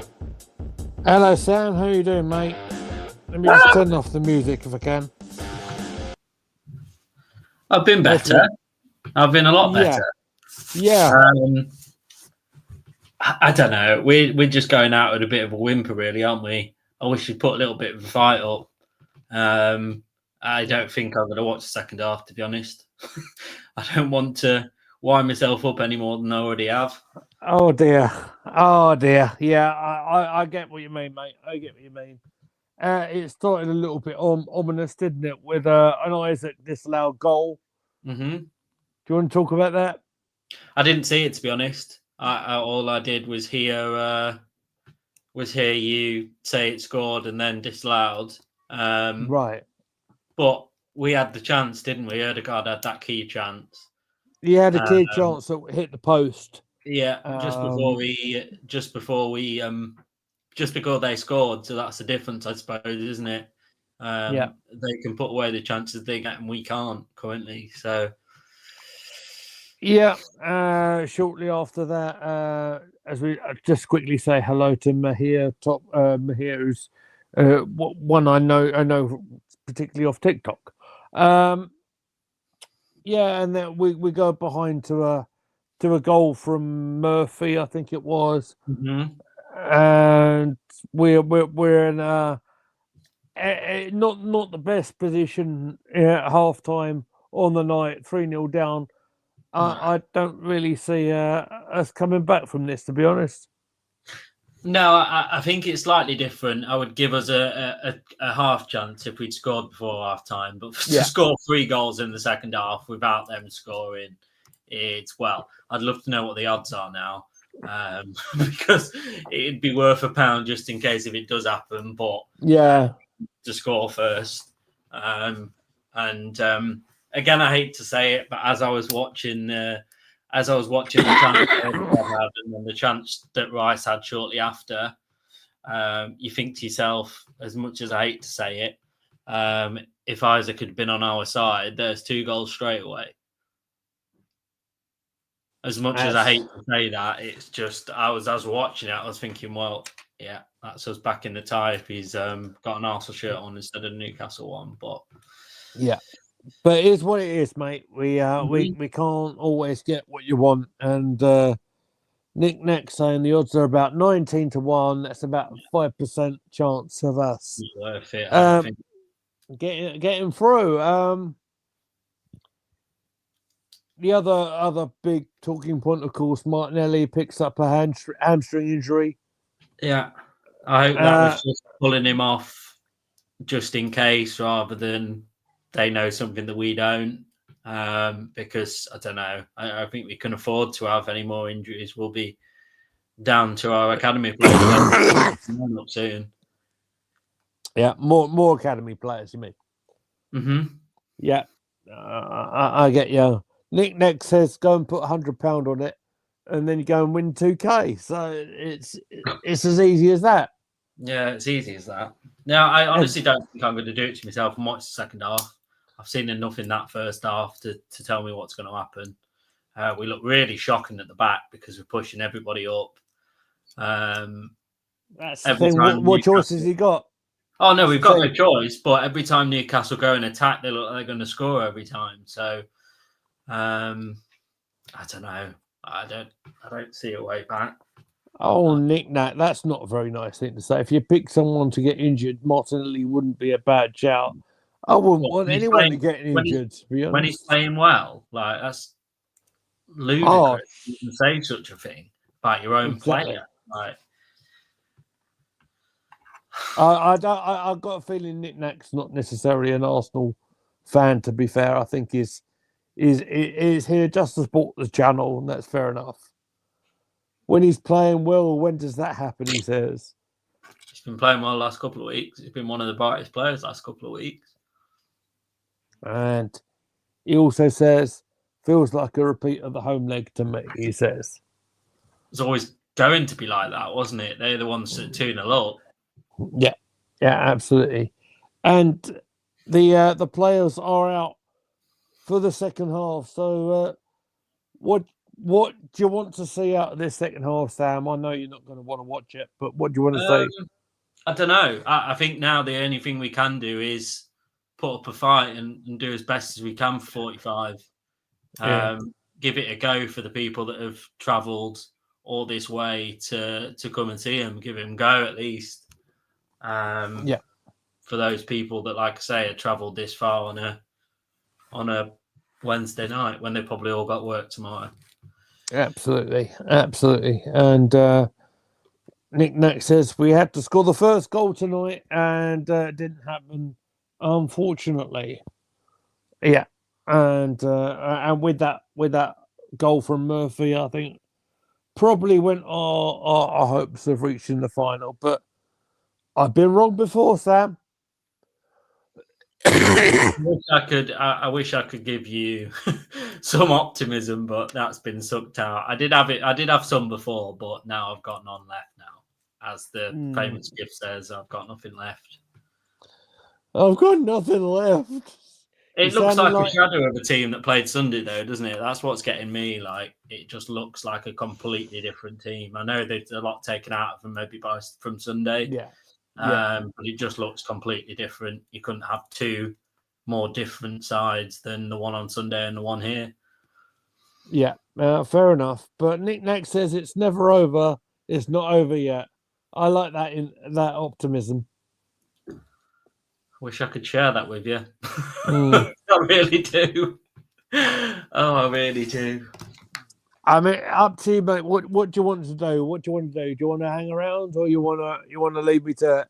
No, I'll hang around for a little bit. I can't say I'll be watching it, but I can hang in the background just in case a minor miracle happens and we score early. What I'm going to do, I'm just going to set up my camera. So I'm secure there. I do see Guimaraes launching at Trossard and gets a yellow card.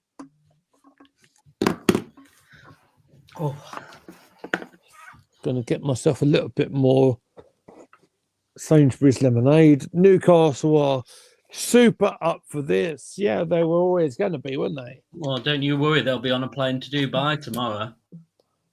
Can I tell you, Trossard's still on the ground. He don't look good. We've already lost Martinelli. This is just going to put fuel to the fire, isn't it? Nick Nack says, I'm currently dealing with a drink, so I won't put the comment out. But it says, other than Isaac, would any of this Newcastle squad get into the Arsenal side? Yeah, pretty much all of them. Oh, harsh, mate. Harsh.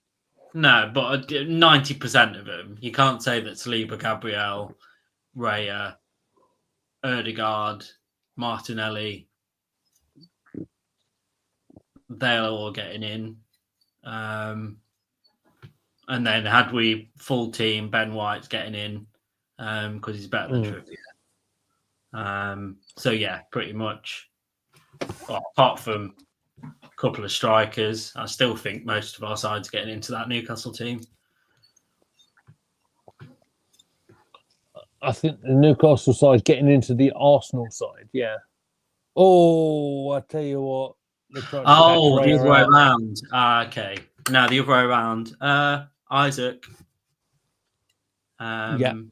Is the people's favourite. I don't think many else would. Gordon maybe, but when we've got our wingers fit, like you're not gonna be choosing him over Saka. Or him over Martinelli for me. So no, I just think it's literally Botman maybe. He would be a good third to Saliba and Gabriel. Trossard has a shot, goes off Trippier. Must be a corner, I think.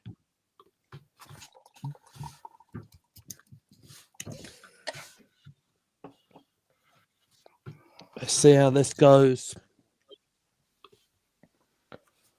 Isaac's been the difference in the two legs so far. Yeah.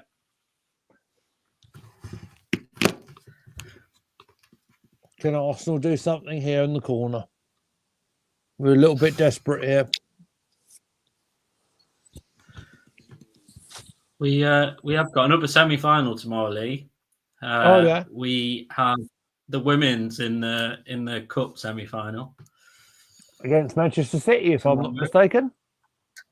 Mm-hmm. It is. After having a very exciting game in the WSL on Sunday. Oh, that was mayhem. I woke up halfway through it because obviously we streamed the Royal Rumble the night before. Royal Rumble, didn't you? Of course. I watched it all the way through, mate, as well. I watched Royal Rumble all the way through. Oh. Yeah. I think I need to watch it again.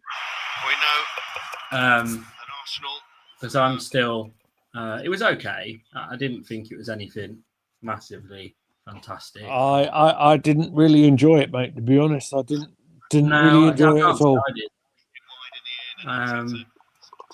Be careful on the commentary, Sam. I can hear commentary coming out of somewhere, and it ain't my end. Hang on. Thank you, mate. There we go. It's gone. Thank you, mate. Cheers. Just thinking of copyright or the unlikelihood of Sky getting me on the copyright button, but you know.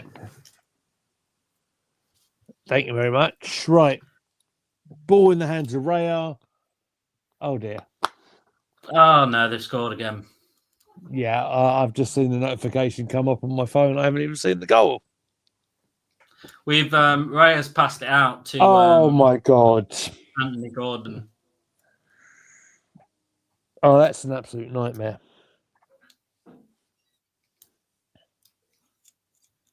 This is going to get ugly. Oh my God.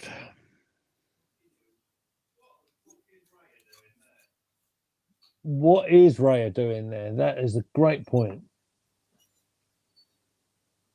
Oh, it's like having blooming Ramsdale back in goal.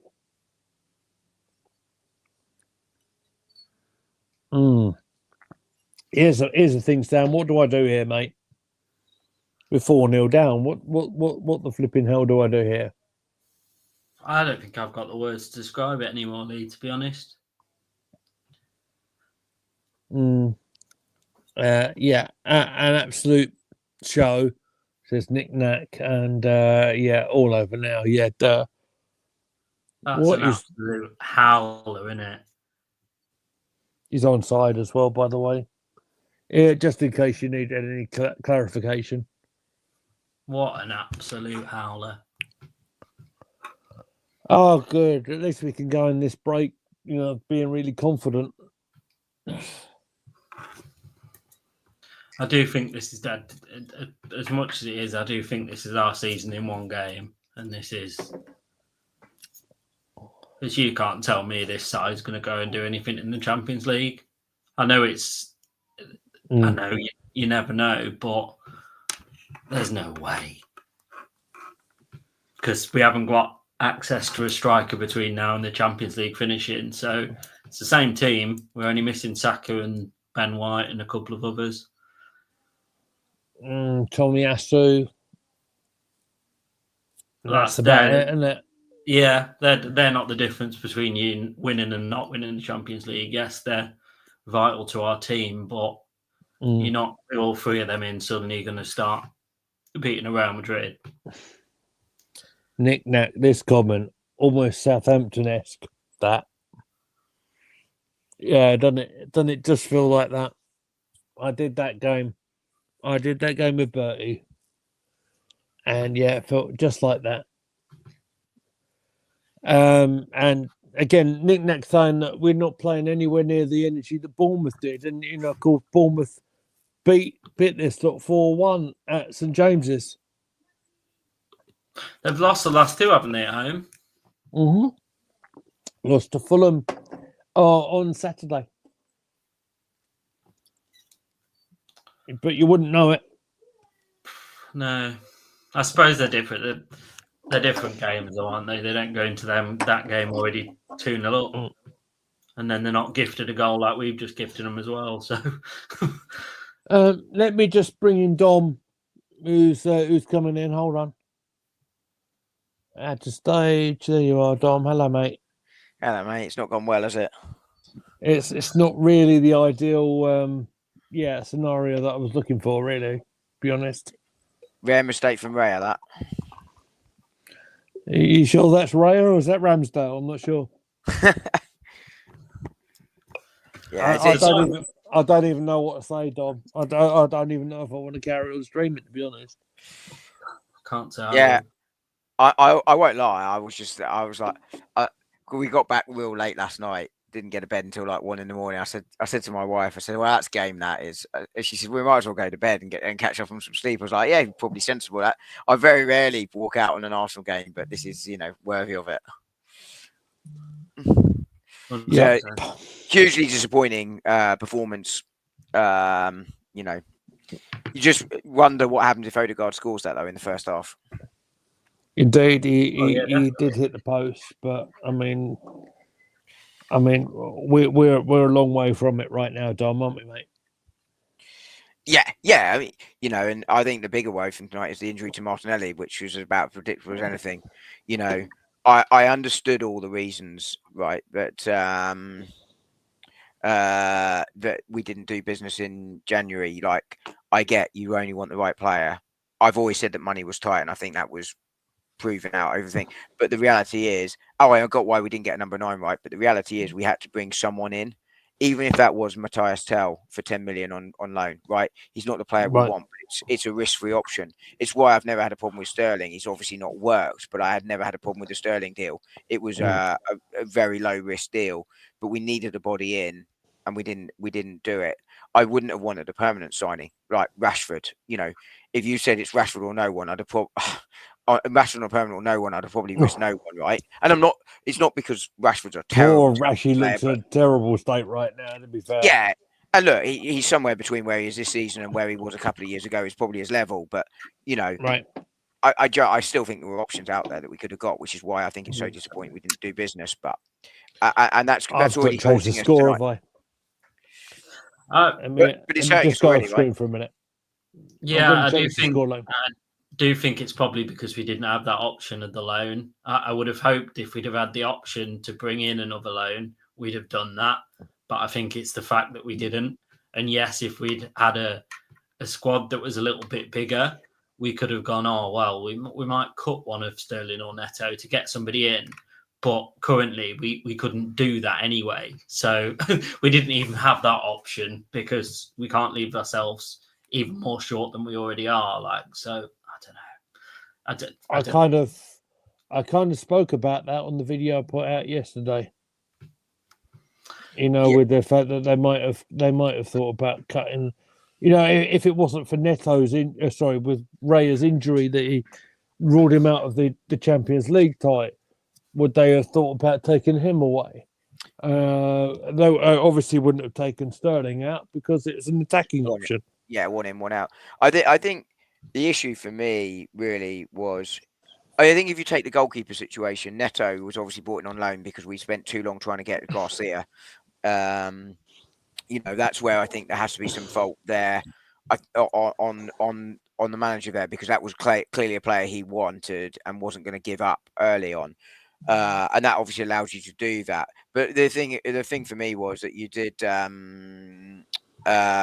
have the option to get Matthias Tell. Now it could well be that he preferred Tottenham because he was going to play there, whereas here he was going to be a backup option, and that would be fair enough. I still think if he'd have given him the option, though, I think he'd have come to us without being big-headed or anything. I think you give him the option between a Tottenham that's in complete disarray and an Arsenal that are just a couple of injuries short of a squad that could seriously do something. I think he's always picking us again without being big-headed. I still think he would have done given the option. I think that likely, but my point, and I wasn't clear. You're absolutely right, Sam. Was if he decided to go to Tottenham over us for that reason, that's you can understand that. But I think we didn't, by all accounts, pursue that option. And I just think that was negligent, right? Yeah. But to be honest with you. But there you go, and we are where we are, and I think this was quite predictable. I don't think the squad, by the way, is short in terms of numbers. What it is lopsided slightly in terms of there's one too many defenders, one too few attackers. The squad is the right size, but that's where, and I said that in the summer, and I stand by that now. Yeah, I think you're right. You've been consistent with that as well. You look at our bench, don't you, and you see that's right. You look at our bench every week, and it's 90% defenders and 10% attacking options every single week. Even when we've got a fully fit squad, it's still pretty much the same. I was just thinking about that. What would a fully fit squad be? If it would be Neto, it would be Calafiori, Ben White, or Timber, but and probably one other defender. Let's say it's Kivior, just for argument's sake. It would probably then be Wanyeri, Sterling, Jesus. It'd probably be Tommy as the third defender, actually. But we're throwing in the towel here, boys. Yeah, they've given up, mate. They've given up, and then it's a couple of midfielders, isn't it? Jorginho and Moreno. That's probably a bench. So let me get everyone up to speed. Now, Nick Nack says Arsenal were never in for Tal, were they? I don't know, mate. I can answer that one. I can do that one. So yes, we were. It was an option. Arsenal apparently were interested to raise the question, but decided not to pursue it because they didn't just want a body in. I think with a loan deal, I think you can change that position and go, yeah, we should. We could have got a body in because it's a loan, but. And on just about the 61st minute, we've got Sterling and Marino on the field now. One of the bodies were replaced, I think, was Trossard. I think the other one was the captain, Odegaard. So, well, that's the answer, isn't it? We're going to score 4 now. Good man. It's been done before at St James's Park, unfortunately, against us. Yeah, that still haunts me to this day, that game. Don't even go there. Still haunts me. Oh, don't. Czech Toyota, if I remember rightly, with the 4th. The late Czech, God bless him. Yeah, yes, of course, yeah. No, I remember. It's funny. I can't remember what I did a couple of days ago, but I can remember all those years ago and what it felt like when I had a friend that supported Newcastle that I'd messaged when we were 4-0 up and said, "Oh, you're enjoying this?" So it was your fault. Potentially, yeah. Oh dear. I went to see my mum that day. And it was very difficult. And there she is saying, "Oh, it's all right. It's only a game." No, mum. Yeah, as I said, Nick Nat, Czech Toyota sadly did pass away. Yes, he did. He couldn't have been very old because he was fairly young when he was playing for Newcastle, wasn't he? Yeah. I don't know the ins and outs of it, but I do know that, unfortunately, he's no longer with us. Also, attacking where I'm seeing here in the penalty area, ball across the penalty area goes out for a throw in.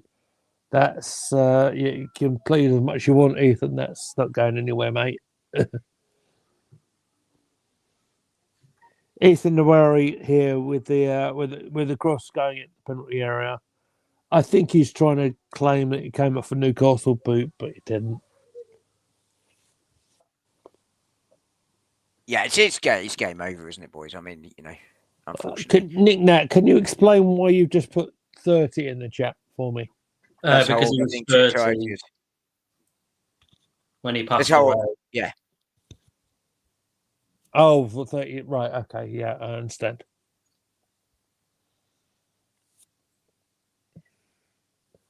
But yeah, he collapsed during training when he was playing for Chinese second division side. That's right. Yeah. Tragic, really, to be honest. All I can think of is, the friends, family, and supporters of Newcastle United who would have lost a bit of a cult hero there, I would imagine. Yeah. Ever be remembered for that goal against us, I would imagine. Yeah. He was a decent little player, to be fair. He was really good player.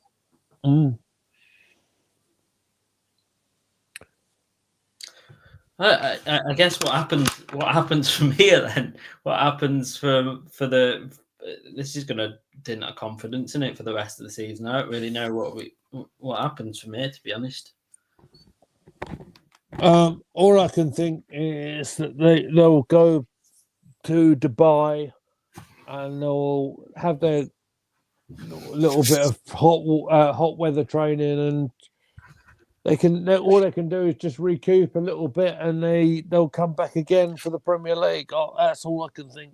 I don't think tonight will impact their confidence, to be honest. I think the rest from relaxation is exactly what they need.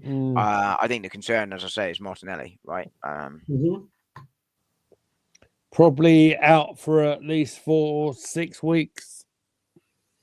The only plus side is he did walk off looking relatively comfortable. Right. That's the only, normally you sort of limp a little bit more when it's a really bad one, but that's very, very, very, I may know that's very, very, very simplistic take and positive take. I do think we've done well taking him off straight away, though. I do think we've no point, is there? Yeah. No, you don't risk it. I think we've done really well in just taking him straight off and hoping. Yeah. Bit worrying that's a positive from tonight, though, isn't it? Oh, yeah, no. Well, what more can you take out tonight, to be honest? You'll have to excuse me, by the way, if I am spluttering a little bit. I don't have a lot of voice. I did a gig on Sunday night, and I don't have a lot of voice. So I do appreciate you lads being here for the second half, as long as you can be here. I feel sorry for the fans that have travelled over, to be fair. I know it's their choice to go, but I feel really sorry for them. It's a long way to go, mate. I mean, the reality is we've not played well tonight at all. But we've not. But equally, I'm seeing some sort of reactions. It's like you'd think we'd lost to, Plymouth away, or Plymouth at home or something. We have lost to a decent side tonight, and Newcastle have played very, very well. They knew exactly how we were going to have to come tonight, which was we were going to have to attack, and they've hit us on the counter attack. The second goal is obviously a horror error from Raya, but equally we've not played at all well tonight. It's arguably our poorest. Nowhere near. Bournemouth probably the only performance I can think of that was worse, because I thought we were absolutely shocking in that game. There's Thank you for saying shocking. I appreciate that. Yeah. And that was before the single. There was one other as well. I'm trying to think of who it was. Everton. That was the one. Everton was probably the worst performance of the season. But this is up there. But equally, it's a really good side we're playing tonight. Yeah.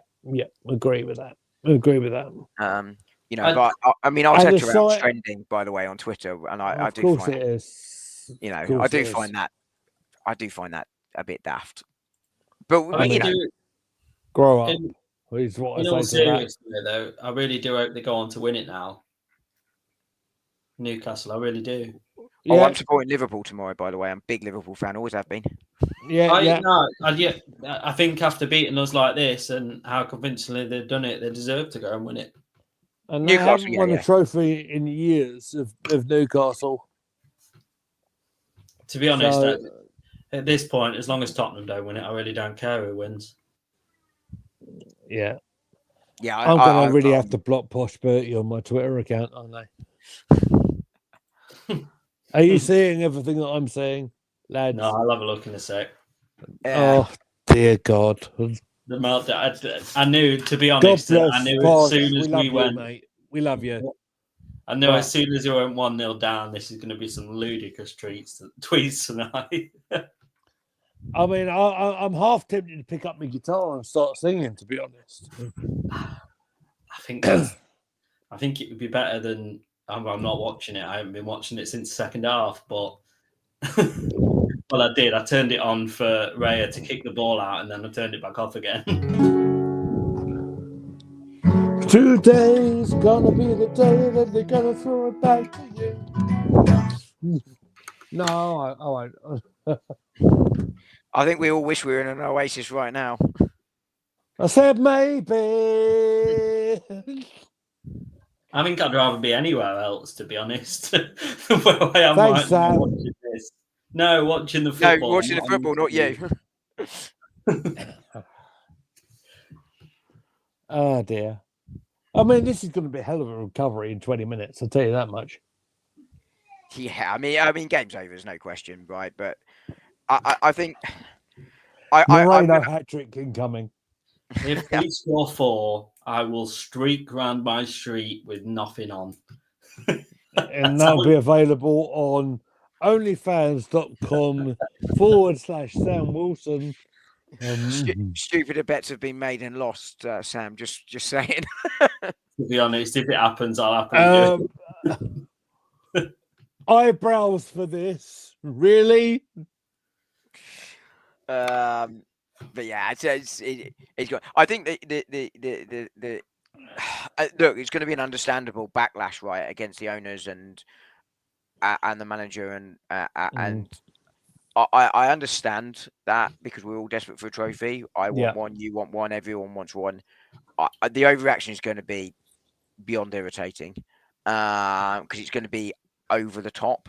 You know, my view is there are criticisms you can make of Arsenal this season. You know, I think I've always said there are reasons in the transfer window, but it doesn't excuse the lack of activity entirely. You know, I think the injuries and the bad luck have been significant factors in this season. But again, it doesn't entirely excuse some of the stuff. I think Mikel Arteta was too conservative when things were tough. And, you know, I actually agree. I can't think who the pundit was who said he should have been more aggressive in that moment, like Liverpool are, rather than too defensive. I think that's fair. Right.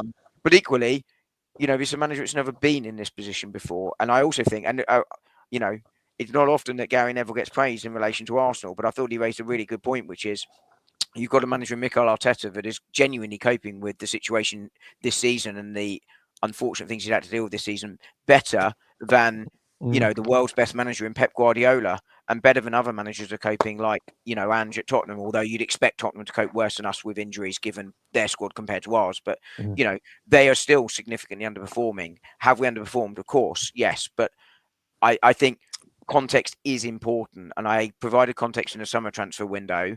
I've always talked about PSR and FFP, which people don't like, but it's reality. And I've also talked about the you know, the injuries and what have you. But there are legitimate criticisms that can be made, and I, you know, as always, I like a balanced sort of review of it. You know, I think if we didn't have the injuries and what have you this season, and we didn't win anything, I think I would probably be Arteta out, because I think he's taken as far as we can go. But I do think it's a genuine mitigating factor, but it will be ignored on social media tonight, unfortunately. Yeah, perhaps Twitter's not the best place to go tonight. I'll say that.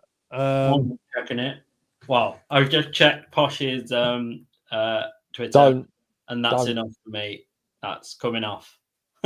Twitter's being left. YouTube's being left this evening. I'm not seeing any of the people going nuts, because what did they really expect? The point, really? What did they expect to happen? We're already 2-0 down. No point in going mad that we're already 2-0 down. So it was against us anyway before we even started. So there's no point in now going over the top and going, oh, well, this and that, this has changed and changed this, because we were already, realistically, we were already down and out before the game even started, really. I think you can ridiculously, have sorry to respond to that. Ridiculously, I was optimistic at the start of the match, and I probably shouldn't have been. So my bad, guys, my bad. Well, Lee, we both said we were worried about being optimistic beforehand, but I think the thing I was going to say here, I think if you want to go mad about anything tonight, you can go mad about the performance. It's not been a good performance. Shot on target there from Nawari, but you know, you got tactically, Newcastle set themselves up brilliantly. They knew exactly what we had to do tonight, and there was no, and I can't blame Arteta for that, because when you're 2-0 down, you have to then go for it. But of course, that plays into Newcastle's hands because they knew exactly what they were going to do. But you know, that's where you can criticise tonight, right? It is the performance, no question, absolutely fine. You know, this is right. Nick Nax just said, you know, expecting more fight tonight. Absolutely spot on. You know, I expected more fight tonight. It's the first thing I said when I came in at half time. As soon as I came in at half time, I just said, well, I just wish we'd gone and give it a bit of a fight and not gone out with a whimper like we are going to do. Like, at least that would have been something. if I saw every single player on the pitch giving it all they could to try and get it back, and we didn't, then I'd have been somewhat happy. I'd still been annoyed, but I'd have been somewhat happy. But to go out like this, it's kind of like, well, you haven't even really put up a fight even. Yeah, and it's particularly when you're coming off the back of the, and it's partly why I said we had to do something on deadline day, because you had to sort of keep the momentum going, as it were, in terms of the positive stuff after the Man City game. But I'm laughing because I am on Twitter, and Paddy Power, Of course they are. Yeah, Newcastle, whenever they play Arsenal, and it's that famous Spanish side, Puyol, Xavi, Iniesta. Yeah, to be fair, I've got to give it to them, Oh, they know how to play the game, to be fair. Yeah. Just to keep everyone up to date, Joel Felix has scored for Milan on his debut. To be fair, I'm glad we didn't go for him. I think Aston Villa also will have dodged a bullet there. I think he's going to be a good player in certain leagues, but I don't. He never did anything at Chelsea in either of his times there. I do think, to be honest, the one that gets me is the one that Villa signed. I watched Marlon a lot at Dortmund, and he would have been a good player to just get in to cover that spot until the summer. I'm really annoyed that we didn't try that. He's someone that has been at Dortmund for a while, scored a lot of goals. And of course, Bosch Bertie signed him for Championship Manager or whatever it was. So the other advantage of Marlon, by the way, would have been he would have been homegrown for us. Yeah, there you go. I mean, I think signing like that, right, is doable. He wouldn't have been top of my list, to be fair. But it's a sort of signing that I think could have been possible. I always liked Jonathan David, but I think that would have been expensive because he's worth more to Lille keeping him. Funny enough, and his transfer value is about 20 million because he's out of contract in the summer. Maybe he signed less. A new one, mate. Has he just signed a new one? Is he? That's disappointing. Yeah. I hadn't spotted that. But but I always felt Umbermo was really genuinely gettable in this window. I think you could have paid 50 million to Brentford, probably in staggered payments to make it FFP viable. And that's where my disappointment comes, right?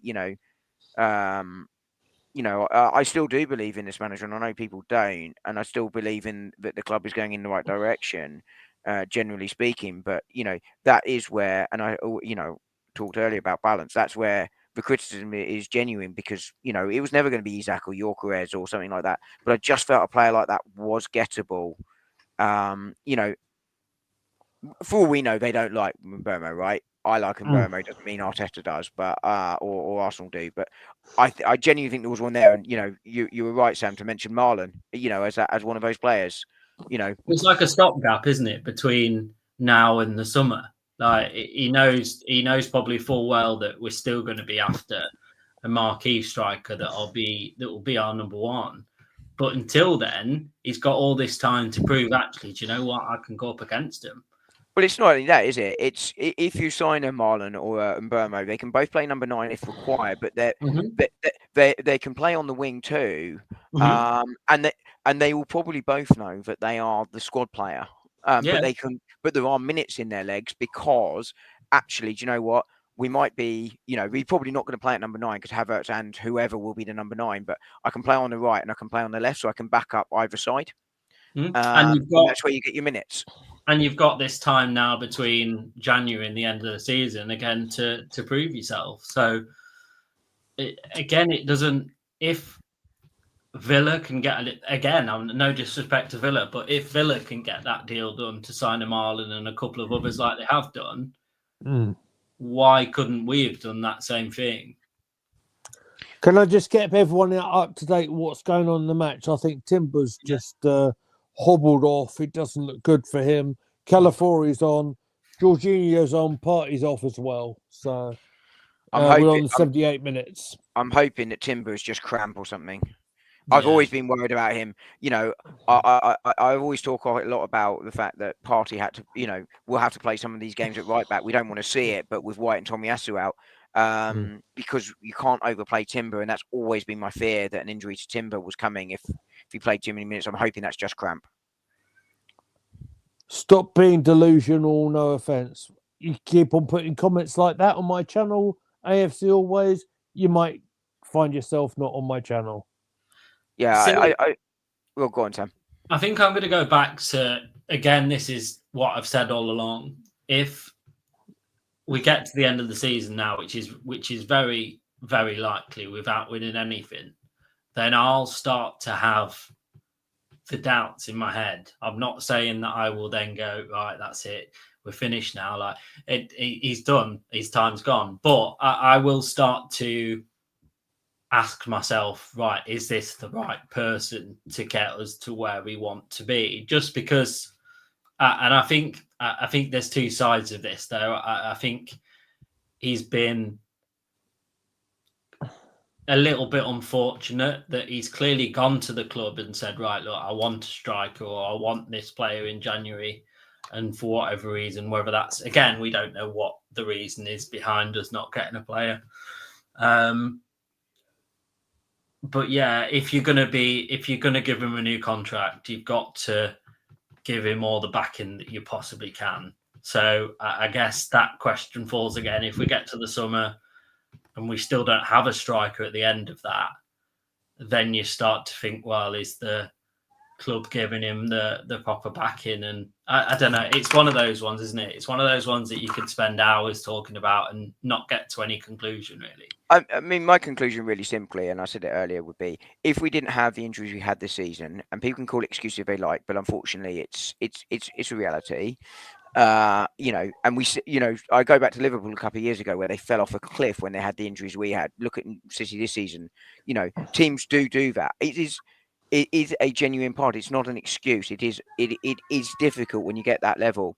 I think had we not had those and we got to the end of the season trophyless, then I think I would have had no problem at all with Arteta going. I'd have probably said, you know what, it probably is time. I think he's not going to get over the line. I don't think we really, really know anymore based on this season whether Arteta can or can't do it, because I think that's been such a significant factor.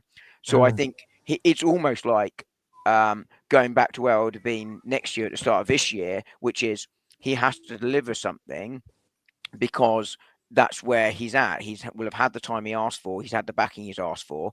And therefore, he has to win something. But I think there are genuine reasons this season. And I would look at it and go, with that, I can't really judge this season just on the manager entirely. Yeah. I also think he's probably not had that number 9 and that forward that he wanted, and I think that is partly FFP reasons. Now you can say that's because you spent so much over so long, and I've heard people say only 8 out of 32 signings are good signings. Like, I don't think that's true fundamentally, because players that we signed 5 years ago wouldn't be anywhere near this team. But would we sign them now? No, they were part of the process, which people don't like either, of us moving towards where we are now. Matt Ryan, for instance, I would argue was a success. He came in, had 3 games, didn't do anything massively wrong in the 3 games, but he came in to be a backup goalkeeper. He's not a success. He's not a success because he's not here, but he wasn't. He was a success based on what he was okay. To do. Yeah, he was never going to be. It's like, he came in and did his job, but Nuno Tavares, we're never signing him now because we're not that club. We're not where we were when we signed him. And it seems like that, but you do need to go through that. And you look at Aston Villa, you look at Newcastle, you look at Manchester United, you look at Chelsea. They're having to sell players all the time to comply with the rules. So I always thought that this season, that was a factor in our transfer business. And in fairness to Edu, he told us at the start of the summer window it was. But, I still, even with that transfer business, would have said without the injuries, if we were trophyless, no, then Arteta has to go. It is genuinely injuries that make it very, very difficult for me to assess him this season. Yeah. So does that extend to you next season then? If we're still in the same position, let's fast forward to next season, we're still in that same position. Does that then change your thoughts on that at all? If we went, I mean, we're not going to get injury free, right, for the whole season. Yeah. But we basically essentially had our best player injured for the whole season because we had Odegaard out. I know we had a little bit where Odegaard and Saka were back, but Odegaard was far from fully fit, and then Saka out. As well as a multitude of other injuries. I think if you went for a second season of that and you still didn't show improvement, I think at that point I'd be like, do you know what? It's 6 years, and yes, you've been really unfortunate the last 2 years, but it's time. I think it's a one-off season. It is a one-off season with these injuries. I think it's too little, too late. Too early to not too early to judge, but it's difficult to judge on that. But I think you can't get to May 2026, which is 6 years in, without a trophy, almost regardless of what happens next season. But I think I do genuinely think we would have won I think we would win the league this season if we don't get one of the Odegaard or Saka injuries. I really do. But equally, the club didn't back him, and the club really should have backed him with a player, even if it was one of those players we were just talking about, Sam, and Marlon or and Burmo, who will be a squad player that comes in and offers that extra little bit for us. But yeah, because you've also got the other side of the coin, haven't you? You've got the other side of the coin is if Arsenal listen to a load of the fans now and of him, for example. They're not going to, though. They won't. But if they did, that's not going to necessarily change anything at all, because then you'll be in that disarray of, new manager wants new players. So you would then be in a different. So that's the thing. It's a complete opposite, isn't it? Then you go into complete disarray again. Then again with another manager. I think that's the risk. I think the other side of that is, so I always ask the question for people who want Arteta out was, who do you want to replace him? And everyone interprets that question as, oh, there are good managers out there. You're saying there's no one better. No, it's not what I mean at all. What I mean is, if you find a manager that suits what we have and sort of shares that vision that the club has, it's why your director of football is so important these days. And I wonder if that was a factor, by the way, in January. I don't know. But if you find the right manager that sort of suits what they have, Arne Slot in many ways is actually, he's not made a massive difference to Liverpool in terms of tactically. They are better tactically. They were in a good place, weren't they? They were in a good place. And I think if you brought in a manager that sort of thought in the Mikel Arteta way, then I think that transition is quite smooth. I think if you went from, and I'm just going to use Tottenham here as an example, if you went from Conte to Ange Postecoglou, which is what they did, was there someone in between? I can't remember. No. That's chalk and cheese, right? And it's like, well, you're going to have an adaptation point. So if we went, similar way in that, then you're probably writing off next season while you get rid of a load of players and bring in a load of new players. But I think there are probably managers out there that could do. Could work with the players. Thomas Tuchel would be an example. I wouldn't want him because I think he's too combustible. But I think if you put Thomas Tuchel in to replace Arteta, I think he could win the trophy straight away.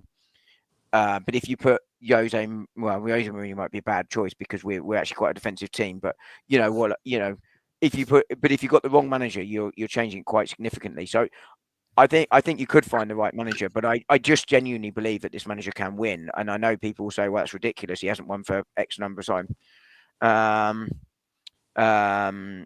But that was that's my view on it. But so it depends on, basically, to your point, it depends on the manager. If you get a manager similar to Arteta, you can probably go on and win things if he does go. If you go the opposite way, you're probably going, well, you got to wait another 2 years because you have the change. Sorry, that was long-winded. No worries. Totally understand. It's all good. AFC is everywhere. Be honest. Who timed you out? Yeah, I did. I pressed the wrong button. Sorry, mate. My bad. Yeah, I don't know how to do it. And by the way, Nick Nack, if you're still there, I don't know what happened. My friend Tim likes to wonka people just for laughs, and I cover his stream on draft night on Online Big Blue. He goes, "You got to remember to wonka people," which means ban people for 5 minutes. Like, I have no idea how to do that, mate. Absolutely not. Oh dear. Yeah, I agree. This is spot on, by the way. I mean, this is going to be a hell of an injury time, isn't it? To be fair. Yeah. But there we go. I mean, this hasn't been fun to watch. Yeah, not exactly what I was hoping for at the start of the night. We do have a corner, so let's see what happens here. But that's it. The comeback's on now. We're scoring 4. Come on. We can but dream. But I mean, to the point we were making earlier, I think Sam and I were sort of saying, having a go at this performance, absolutely no problem on that tonight. People can rightly have a go at the performance. It's been lackluster. It's been terrible. No, at all. But I think it will go beyond that, and that's where it's time to turn social media off. Apart from this channel and mine. Being part of it after the game, it's just going to get daft again. I've avoided it for the past few weeks for that said reason. I'd keep off it then. It's the same the other way. There is also the segment that will go absolutely bananas. I was going quite a high, for instance, after the Spurs win because you've beaten Spurs, but at no point did I think title. I mean, I don't think we're fully out of the title race because I don't fully believe in Liverpool, but I think rather than run over line. I could be wrong, but you can have the moments there, but there's suddenly people going, "Oh, we're going to win the title now." It's like, well, we're still a way behind. Yeah.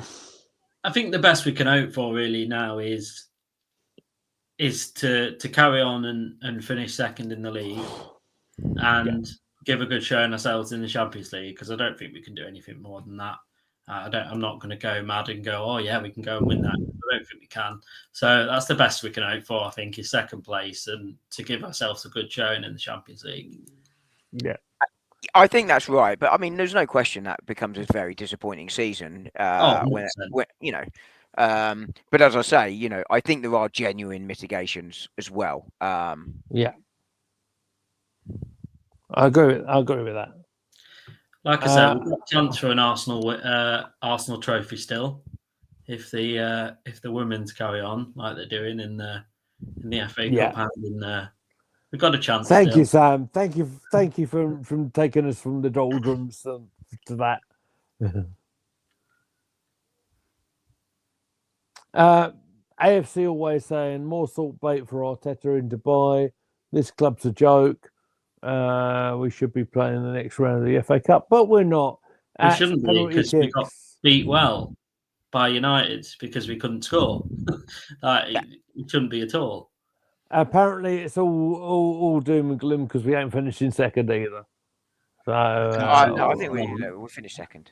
Everybody else is a bit rough, aren't they? So I think that's very fortunate for us that the other teams aren't having the best of seasons. Can I just ask you, lads, has any one of us said that Isaac's come sign for Arsenal? No, I can't see why he'd want to at the minute. Newcastle doing really well. Look, he was never going to leave in January, even if you took finances out of it. And in the summer, I'm not having a pop at Seb at all here, but I'm laughing because it was that great sort of 2-3 minute clip over on True Gooner where we were discussing about it, where I made the point that Isaac was happy in Newcastle and had no indication he wanted to leave. And I think the reason not a single person went in for Isaac in the summer was because you don't make your bids to the club and go, oh, I'm going to teach the player now and see if they're coming. You speak to the representative beforehand, and no single club went in for Isaac in the summer. And I think it's because basically Isaac's representative, he doesn't want to leave, and Newcastle don't want to sell, and therefore you don't waste your time. And I was laughing about it, and the reason I mentioned Seb is because it was a really funny clip. Which I hope Josh clips up at some point, because it was a genuinely very funny moment between Seb and I, who disagree vehemently, but both come from the right place. We just disagree, but it was a very funny clip, which is why I'm smiling. But I don't think anyone, Isaac never wanted to leave Newcastle in the summer, and he may well think that way this year. I don't know, but I do think if he were up for leaving Newcastle, I think Arsenal would be an attractive proposition to him, because he starts. And this is a side ready to win trophies. I genuinely believe that. I know there's a lot of people saying that we've got the wrong mentality, etc., etc. I don't think we've got the wrong mentality. I mean, tonight has been shocking performance, no question. But I don't think it's a shocking performance. It's not a shocking performance because we're scared of getting to a final, or we're scared. anything like that. We've played badly, no question, and we've also lost to a very good side. But I don't think it was the pressure at all. There's no pressure on tonight. You're going in 2-0 down. There's no pressure.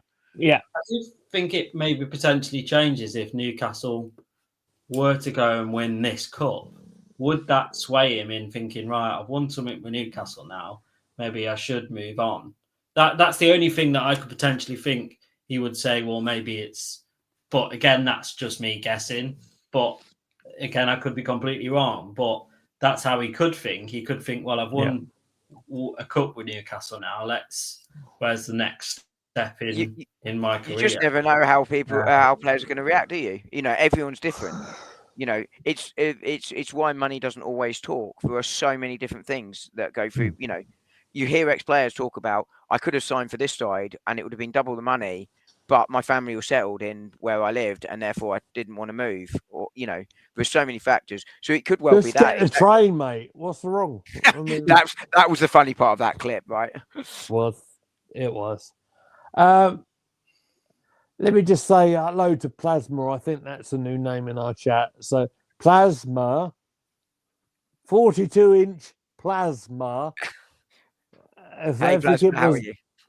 If we keep on saying it, they might sponsor us and get us a 42-inch Plasma.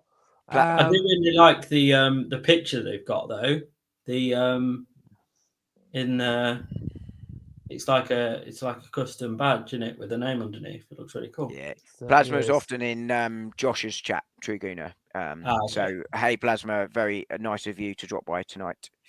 Russ is wanting a 65-inch Plasma, and he says pure negligence for us not to sign a forward. I think myself and Dom have done videos on probably why that hasn't happened, and quite honestly, as it is approaching sort of nearly 10 o'clock, and I haven't had my dinner yet, I think I'd like to cut this stream off pretty soon, to be honest with you. I think so. Just really quickly to answer that, I agree. We should have brought a forward in. I understand. You know, you can go and check out the reasons behind it. We've put that up there. I did a very balanced video where I went through Arsenal's point of view, went through the other point of view, and then reached a conclusion, which is it wasn't good enough to not sign someone. You know, to give myself a plug. Russ, if you go and listen to that one, I think it came out yesterday. Lee did it on my channel. I should know. It's my channel. But hopefully that will take you through it. It's about a 10-minute video of my dulcet tones, and you've done one as well. And indeed, I gave my thoughts here on Gooner Gathering as well. So, in summing up, let's as much as it pains us, let's congratulate Newcastle on finishing the job. They've knocked us out quite convincingly. Unfortunately, 2-0 on the night, 4-0 on aggregate. I don't need to spend the time on dissecting it because we've done it live. But let's wish them all the best in the final. That's all I can do at this stage. And let's cut this stream out because I want to go and eat something. About this as quick as possible. Anything you want to plug before we head out of here? Sam, let's go to you first. I suppose on brighter things. Obviously, the women's game's on live on YouTube tomorrow in the semi-final. Yes. And then obviously, I have my own channel that I run with Kyle. That is a wrestling channel that is doing very well. So you can find us obviously on Wrestle Dogs. And I've just seen, do you know the goalkeeper Brian Okonkwo? Yeah. He also went out on loan as well. I think I might have covered that. To Hitchin. I've just seen that. And then obviously we've got a lad that went to Bromley as well, haven't we? Played last night and they went 3-0 up, did Bromley, and then they drew 3-3. Mm-hmm. I'm not going to say it was all down to him because he was substituted before the third goal went in. Yeah, that's just about it for that. Dom, anything you've got coming up, mate? Anything you want to plug before we go? No, thanks for dual streaming this on my channel. Please, Pleasure. if you're watching on mine channel and you're not subscribed to Lee Aguna Gathering, please do so. And if I may be so bold, could do it in reverse if you are not familiar. No, I think probably next couple of weeks will be relatively quiet. Arsenal are going to go to Dubai for 10 days. I think we won't hear a lot out of them, and I'm not going to cover stuff just for the sake of covering stuff. I'll do a quick match reaction in a second. It will be a short because I'm not sure I got the energy or strength to go through that performance in depth because not a lot of positive things to say. But you know, but you know, we've got to also cover the negative, and unfortunately, it will be a negative video. But there you go. But yeah. Please, as I say, do support both channels. And if you are into wrestling, please support Sam's channel. I know nothing about wrestling apart from Stacey Keebler. I liked her. She's got legs. I'm ready to completely forget about Arsenal for the men's for a few weeks. I'm really ready for it. Yeah, absolutely. I think the squad needs a break as well. I need a break. And maybe I'll give you a break right now, guys, because I'm going to press the end button right now. Thank you very much. If you've got this far on a 2.5 hour video stream, wowee. Yeah, wasn't really what we were after tonight. Congratulations to Newcastle. They've got through to the League Cup final. Let's see who they face tomorrow. Obviously, Tottenham against Liverpool tomorrow night.